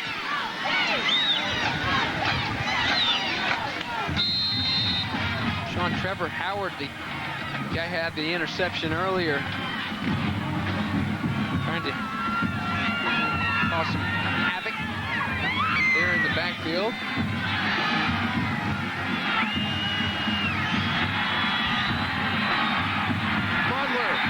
Drop. Tyrone Bergen getting after it. Sean, this is a tough defense. Tyrone Bergen, the big defensive end. He's going to end up coming underneath into the screen. Wow, and a big sack. These guys have been ferocious, whether it's against the run or the pass. It's hard to get anything done. This Pirate defense is coming with some fire, and they are coming all night long. It's a squad that you can tell is a well-conditioned squad in good shape. Howard back for the Pirates. He's going to let it roll. It rolls out of bounds at the 22. Boy, Dillard, they get a big interception. 3 plays, they're punting it right back. 32-yard kick. They're going to have to ask for another big stop from their defense. Frustration mounting on the Dillard sideline. They can't get anything going. They trail by 10. 8:20 remains. Welcome back. Palm Bay leads 10-0. First and 10. They go to the ground. It's Reggie Edwards. Edwards, just one of the many great backs here on this Palm Bay team, and one of the best backs, Sean, ever to come to Palm Bay High School. Was supposed to come play in this swamp and not in the state championship game, but he signed to play with the Florida Gators. Of course, James McGriff, who wore number 20 there for the Palm Bay Pirates, and just a couple weeks after signing with the Gators, if you remember, drowned in the Atlantic Ocean. And very, very touching, sad moment for Palm Bay High School, for the entire state of Florida, and high school football in Florida. A couple years Stanford Rule, the Cardinal, drilling Reggie Edwards. 9 tackles in the game for Rule. Sean, in the weight room at Palm Bay High School, they have James McGriff's jersey in memoriam, a picture of James. And the coaches still talk about him, what a great young man he was, but just a little bit of strong current in the Atlantic Ocean the day he decided to go swimming with his girlfriend. And just, you know, it's something to point out, because a lot of high schoolers, a lot of young kids will be watching these broadcasts, guys. Please be careful. Be careful when you're in that ocean, because it can hold you at your mercy, and you never know. You got to be safe out there. On 3rd and 8. They go to the ground with Edwards. And Edwards gains about 1. He's still in negative yardage. Personally, -1 yards on the game for Edwards. There's the Dillard defense coming in. Devin Collins. Yes, Big Collins, number 52. Only a junior. Well, Sean, the Dillard Panther defense does its job, forcing Palm Bay to punt again into this wind. Well, here's the big key. Moffitt is getting ready to punt. Do they punt it to Gamble? Low liner. It's going to bounce. Is Gamble going to pick it up? He will. And Gamble brought down at the 45. 41-yard kick.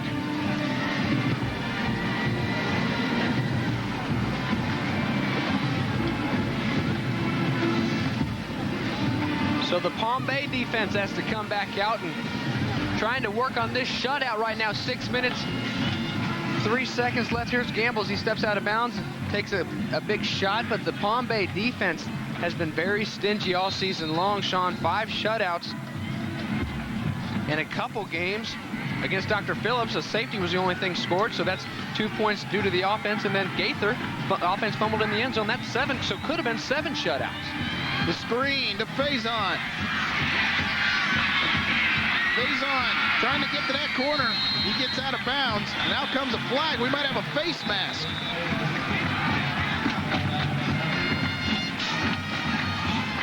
And if this is a personal foul, this will be the 15-yard variety.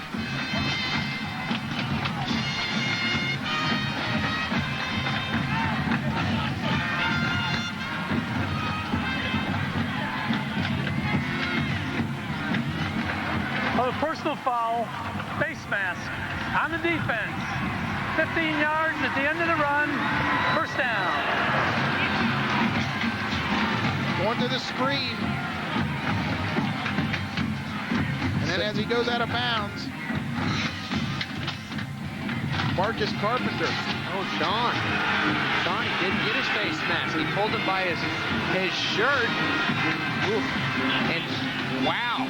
15 yards. Coach Redmond and his troops lucky on that call. He knows it too. 1st and 10.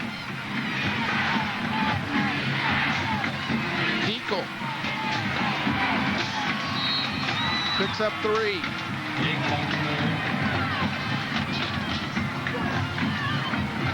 This game can be so fast, sometimes your eyes can deceive you. Yes, it can. For the most part, these referees, officials, in all of our 6 games have done an excellent job. That's just a miss, maybe a bad angle.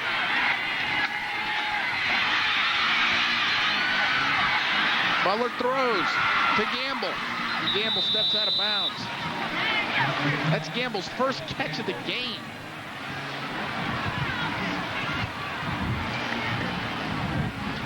As we look at Terrence Butler over there talking to Coach Redmond. Now, one thing to keep in mind with 5:12 left in this ball game, down 10 is Dillard. And Dillard, you've seen the power from time to time on offense. The one thing you haven't seen is the field goals. Really not the best field goal kicking team around. They had some trouble against Miami Jackson. The score was 6-0, but talking to a couple people who saw that game, they said if they had a field goal kicker, it might have been a little bit worse. Palm Bay calls a timeout. They lead it 10-0.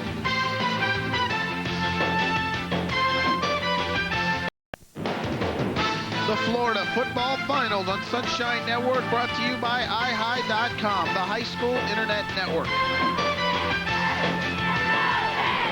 The Panther cheerleaders, they cheer on their team, but they trail by 10, and over on the other sideline, Palm Bay, they're feeling it, 5-12 away. A minor correction, that was Gamble's second catch. The first one was so long ago, I forgot all about it. The throw, underthrown, trying to get the ball to Osborne.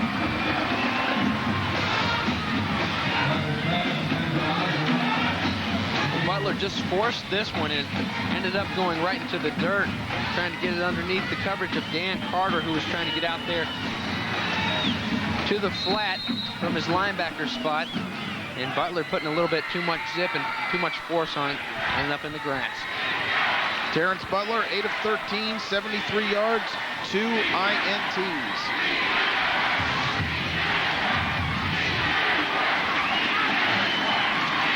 Dillard goes to 5 wide. Butler, he throws, he's got a man. Touchdown. Willie Goldsby. And Dillard's back into this one. Butler to Goldsby, 20-yard touchdown. And Dillard cuts this Palm Bay lead to 4. Well, let's take a look at Terrence Butler. Terrence Butler sees what we see up here in the booth, a great big opening, and he stops. The line of scrimmage is the 20. He stops right about the 20.5-yard line and throws a bullet right on the money down to Goldsby, sitting in the corner by himself. Good job getting open and on the board. And the extra point is blocked. Mike Miller. How big is that?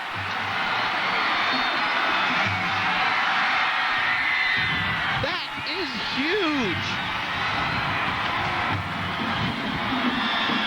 Last week in the state semifinal, Palm Bay blocked an extra point in overtime to send them to this game. Mike Miller from the right side, or the left, our left, coming through. And untouched from the corner, great angle, stretches out. That's pretty hard to time it up, but when nobody gets a paw on you, you've got to, as an outside guy, the wing guy on the block team, you've got to at least get a hand and disrupt the rush of that outside rusher coming in, because you give him too much of an angle, you shut down that angle, and it's just a free shot at your kicker. And Mike Miller gets the block, a big block last week, as Sean was saying, by Reggie Nelson against Lincoln on an extra point. And this one too, 2 weeks in a row in 2 huge games. And that's what Joseph Redmond's saying, is get a hand on him. Get a hand on him, anything to try to slow him down. And that's one guy that is kind of hard to slow down, number 7, Mike Miller, 4'4", 40 guy. And Sean, the last couple series, as we take a look at the scoring drive, the last couple series, it's been the Dillard defense getting the job done. They're going to be asked to do it again now with 4:59 left in this state championship game. Dan Horning is the only man back. They're expecting a short kick. And instead, they bang it into into the back of the end zone. Andre Taft booms the ball. 4:59 remains in the Class 6A state title game. Palm Bay leads Dillard 10-6. Dillard imploring their fans to get loud. Well, you don't have to worry about that, Sean. Dillard High School's got one of the best crews to follow and make noise at every contest. Very good crowd coming all the way up from Fort Lauderdale, and a big crowd coming from Melbourne for Palm Bay.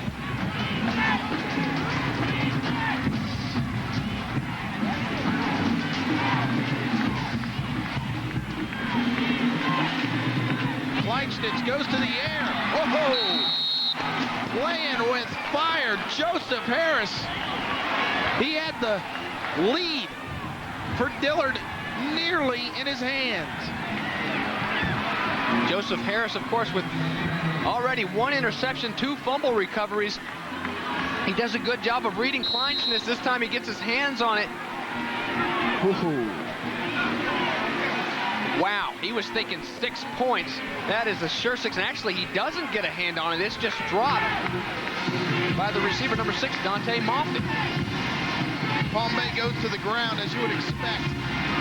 Joe Cohen fighting for yards, picking up 3.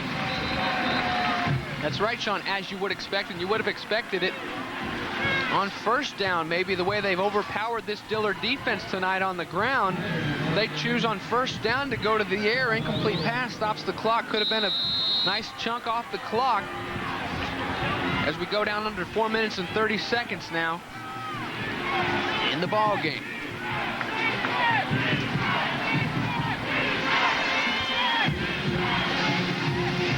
Third and 7. Palm Bay's offense has sputtered. Mike Miller on the reverse is going nowhere. The Panthers. Oh, here they come.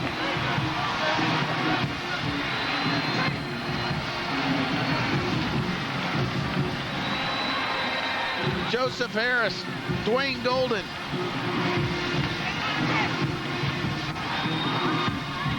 Well, coming into this game, you hadn't heard a whole lot about Joseph Harris. You hear about the studs like Askew, Stanford Rule, but back there disrupting things, and Mike Miller coming from his corner spot. Joseph Harris finally making the tackle.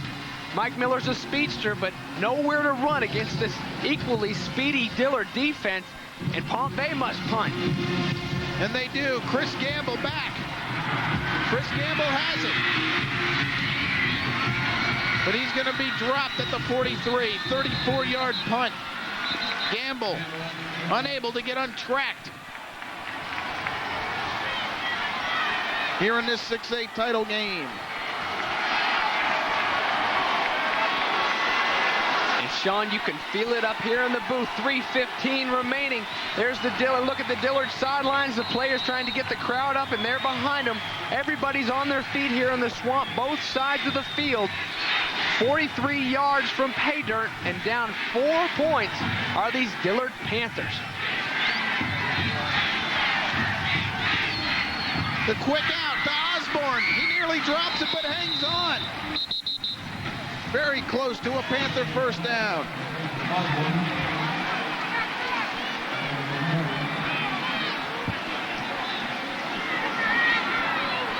Great job of being on the same play by Terrence Butler and Alfred Osborne. Just uncovered is number 81. They just throw it hot to him right off the bat, and a big pickup brings up 2nd and short. Out of the gun. Butler buying time. He throws. And it's intercepted. George Thomas Miller has the ball. The pick. And out comes some flags.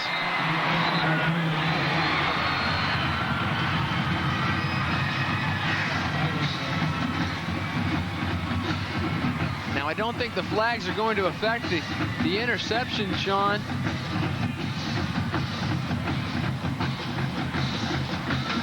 I think maybe some of the Palm Bay players ran out on the field.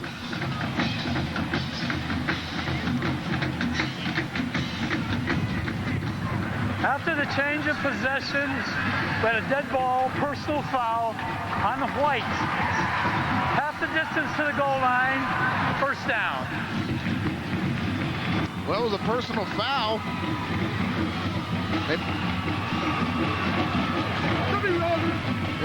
Maybe a shot on Butler? Well, let's see what we can see. First, watch Terrence Butler. Rolling out a little bit, and this guy throws the ball well. Ooh, look at that shot. Throws the ball well on the run. Kind of an awkward throw, but still Goldsby hits him in the hands. He can't come down with it, and after the deflection, it's Miller with the pick. We can't see the penalty, but costly if they can't get a first down here for Palm Bay. Going to the ground with Reggie Edwards. 2:26 left in the 6A state title game. Maybe use that timeout right now. You've got 3. Chris Gamble. He's praying they can get one more crack at it. Palm Bay has the ball in the lead, 10-6. The Florida Football Finals on Sunshine Network are being brought to you by the Marines, the few, the proud. Call 1-800-MARINES. Dillard's defense, they have stood up to the test here in the second half. The last 3 Palm Bay drives, only 9 plays, 6 yards, forcing 2 punts and getting an INT. So the defense, they've risen to the occasion here in the second half. You can throw it all out the window, though, because this is all that matters with 2:22 left, is this drive here. 2nd and 9. Jason Fritz, a couple. And that'll bring up probably the biggest third down of the game as the Panthers want to stop the clock. And they burn their second timeout. 2:13 on the clock. Well, they're selling out. They're using their timeouts. This is a big third down. Gamble, he can't even look anymore. Neither can Coach Burke. Palm Bay leads 10-6. The Florida Football Finals on Sunshine Network are brought to you by Tico. Run smart with People's Gas, a Tico energy company. 3rd down, 4 to go. The Panthers have already burned 2 timeouts. They need to get the ball back. A first down would greatly enhance Palm Bay's chances of winning their first ever state title. The inside handoff. And Dillard holds. Joe Cohen can go nowhere. And Dillard uses their last timeout. 2:05 on the clock. And it looks like Dillard, we're going to have another furious finish here in the state finals. And it's the right tackle, Vincent Davis, that really makes this play happen by stuffing the offensive lineman.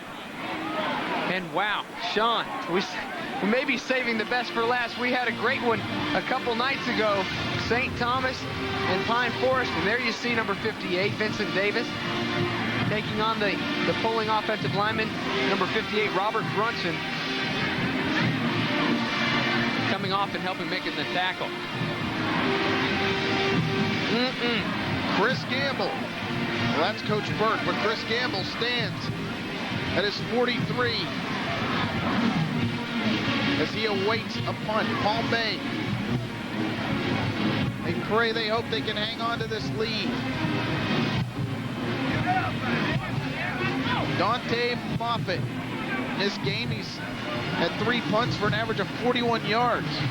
What's been most impressive has been the coverage on that man, who has been unable to get uncorked here in this game.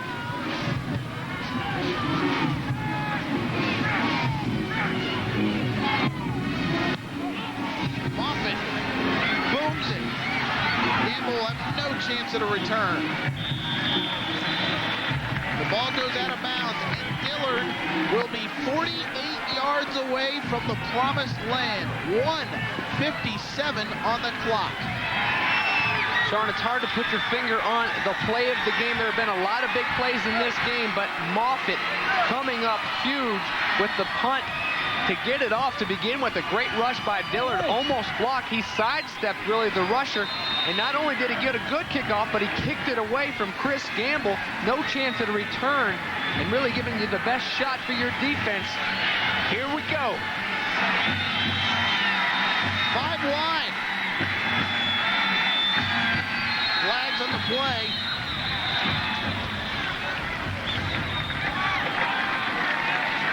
And snap.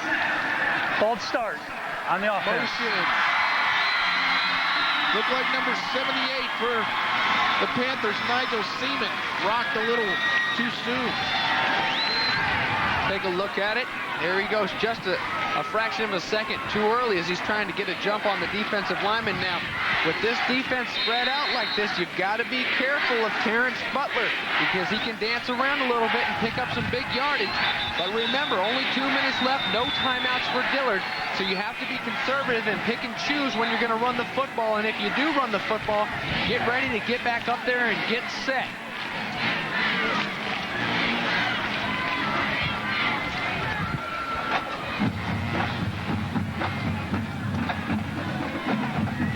Officials in conversation.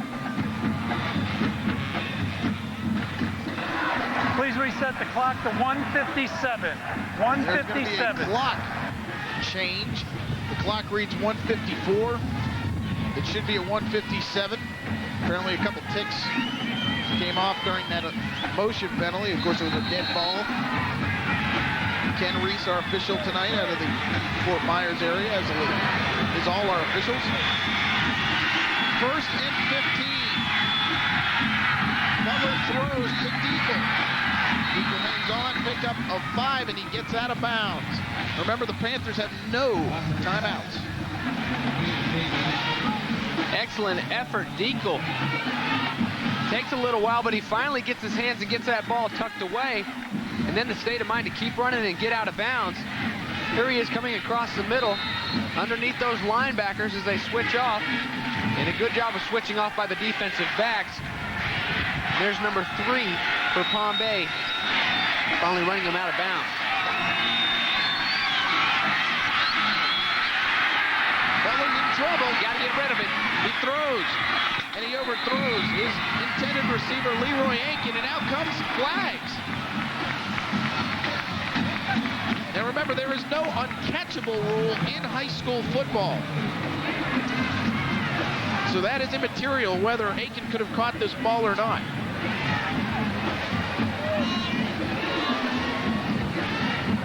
We have defensive pass interference against the There defense. will be interference 15 assessed yards, against Palm Bay. automatic first down. Mike Miller, the guilty culprit. Or actually, it won't be Miller, it'll be Trevor Howard.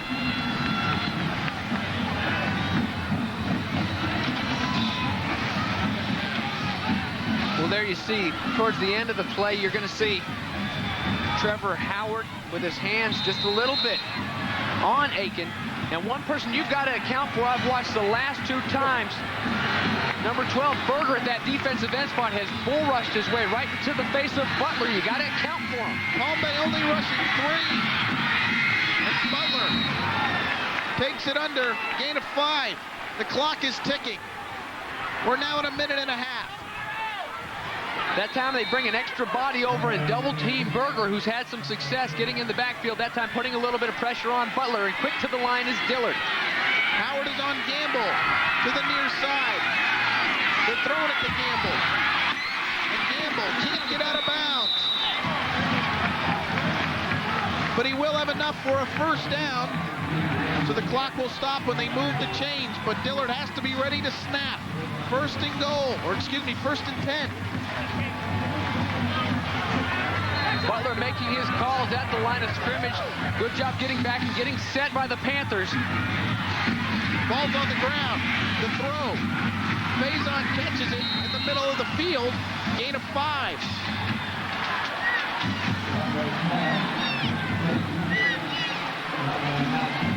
You're still okay. Let your guys get set. They've got a preset play now. Gamble catches.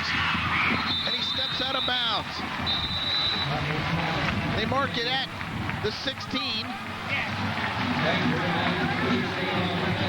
This will bring up 3rd and 4. And now Palm Bay, Coach Burke, he's asking for a timeout. Okay, obviously the clock stopped because Gamble getting out of bounds, and I've been really impressed with Trevor Howard there and Mike Miller earlier in the game, really putting the clamps down on number 2, Chris Gamble. They're not going to let him beat the Palm Bay Pirates here tonight. They're going to make somebody else do it. And one guy you got to account for is Alfred Osborne. Has had some big catches, number 81. When all the attention's been put on number 2, they've gone to number 81, and Leroy Akins has had a few big catches too. So Dillard able to now huddle up themselves as Palm Bay comes out on the field to huddle up. But Dillard's going to get a little bit of a break here and maybe call a couple plays back-to-back. If you get caught in the middle of the field again, maybe call 2 or 3 plays and know what you want to run if this happens or if that happens. And Coach Redmond getting his troops ready, and they're on the other side, Palm Bay. Some of the guys that are on offense and on the sidelines can only hope and pray that their defense stiffen.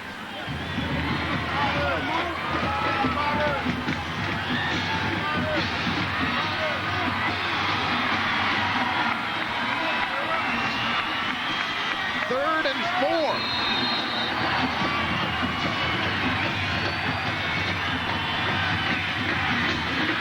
Butler rolls, throws, incomplete. And now a pressing situation for Dillard. It's 4th down. Very close. Let's take a look, James. This was very close. Well, Gamble doing everything he can to keep his feet in bounds. Let's take another look at it if we can. Joe Redmond wants to take a peek. He's looking at that scoreboard. Let's see it real quick. Here we go. Here's Terrence Butler rolling out. Whoa! They're saying his shoulder. His body might have been out of bounds. He might have caught it, but his body might have been out of bounds. 4th and 4. 8 seconds on the play clock.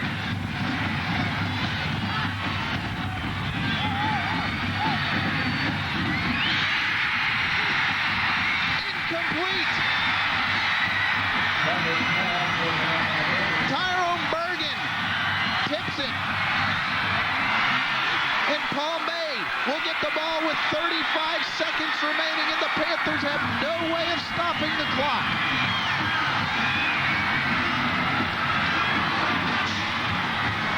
And Bergen finally comes through. He had been sniffing around Terrence Butler on almost every snap on this drive, using his power to get into the backfield. This time he powers up, throws his hands up, and bats down what promises to be a game winner. Watch number 12.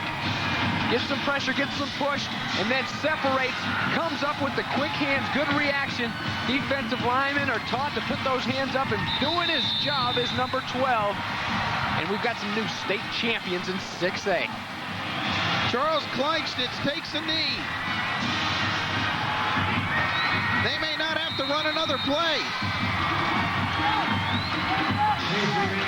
There's the man. Tell you what, he might be the most valuable player on this Palm Bay team. And how about Mike Miller with the blocked extra point? It did it last week. A blocked extra point this week doesn't give him the option to go for the field goal. And it's party time, Palm Bay. They're going to get him. It was the big guy, too. He's got Donald Boyd. He's got too much muscle. He stays warm. How about Coach Burke's reaction? Oh, what was that? Yeah. Did we win? Oh. Let's play another one.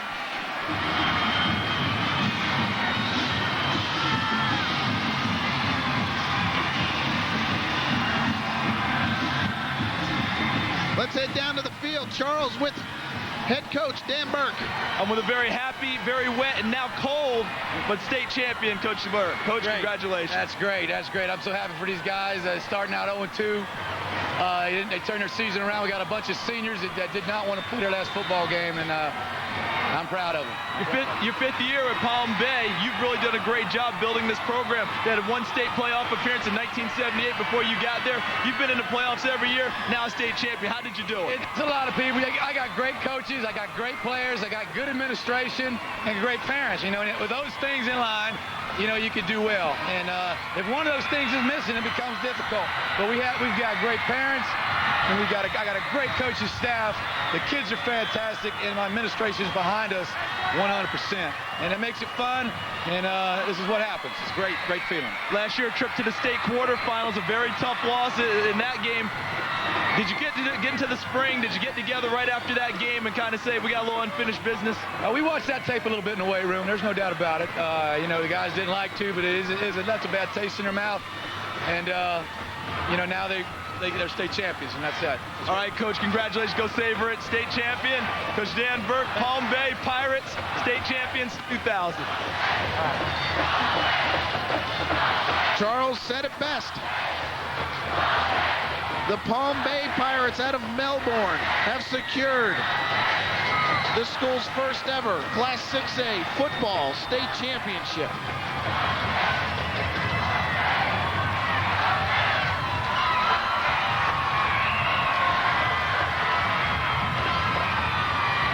And once again, one team walks away as the champs, and another team walks away off this field very disappointed. We've talked about it, James. It's so difficult to get to this game. You've accomplished so much, and when you lose it, it almost feels like it was all for naught. And Sean, we've said it before, there are no losers in these state championship games, but it's the way competition goes. And these guys will definitely have a rough bus trip back to Fort Lauderdale tonight. But here in a couple days, it'll set in how good they were and how close they were, and really learned a lot and grew together as a family. Didn't quite finish it off like Palm Bay, and Palm Bay will definitely have something that they'll remember for the rest of their lives, and pretty soon they'll have a nice big state championship ring. I don't even want to look at that final scoreboard, but Melbourne Palm Bay, they do. They scored 10 points in the first half. They weren't able to score any in the second. But it didn't matter as their defense held Dillard to 6 points in this game. The high-powered Dillard offense only able to muster 6 points. And that's the reason Palm Bay is your 2000 Class 6A state champions. Don't go anywhere. We'll be wrapping this up when we get back.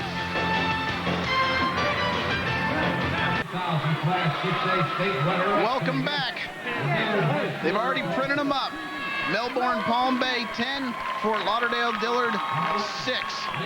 And Melbourne Palm Bay is the 2000 Class 6A champion. And Palm Bay, they were able to use their offensive line. They were able to power, get 10 points, and then they just held on there at the end, James. And everybody knew it would be a low-scoring game, back and forth. The power of Palm Bay is what does it in the end. Big DeGore and the rest of that offensive line powering. And then when you've got a stable of backs, about 5 or 6 backs that can carry it, and as we knew coming in, 4 backs that have 500 yards rushing coming in, you're going to get it done somehow. But what we didn't know, what we found out about, was that Palm Bay defense to shut down the Dillard offense like they did. Very impressive from guys on the Palm Bay defense like Mike Miller, who shut down Chris Gamble, one of the biggest studs at wide receiver in the state.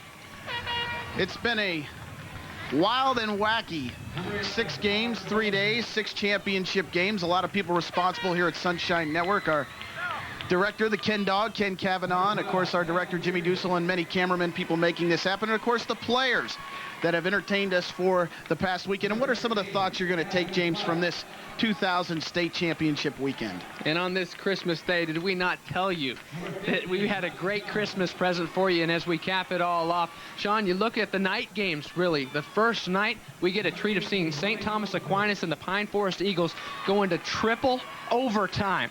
Then the second night, what most people might call a boring game, a 77-14 game by Venice.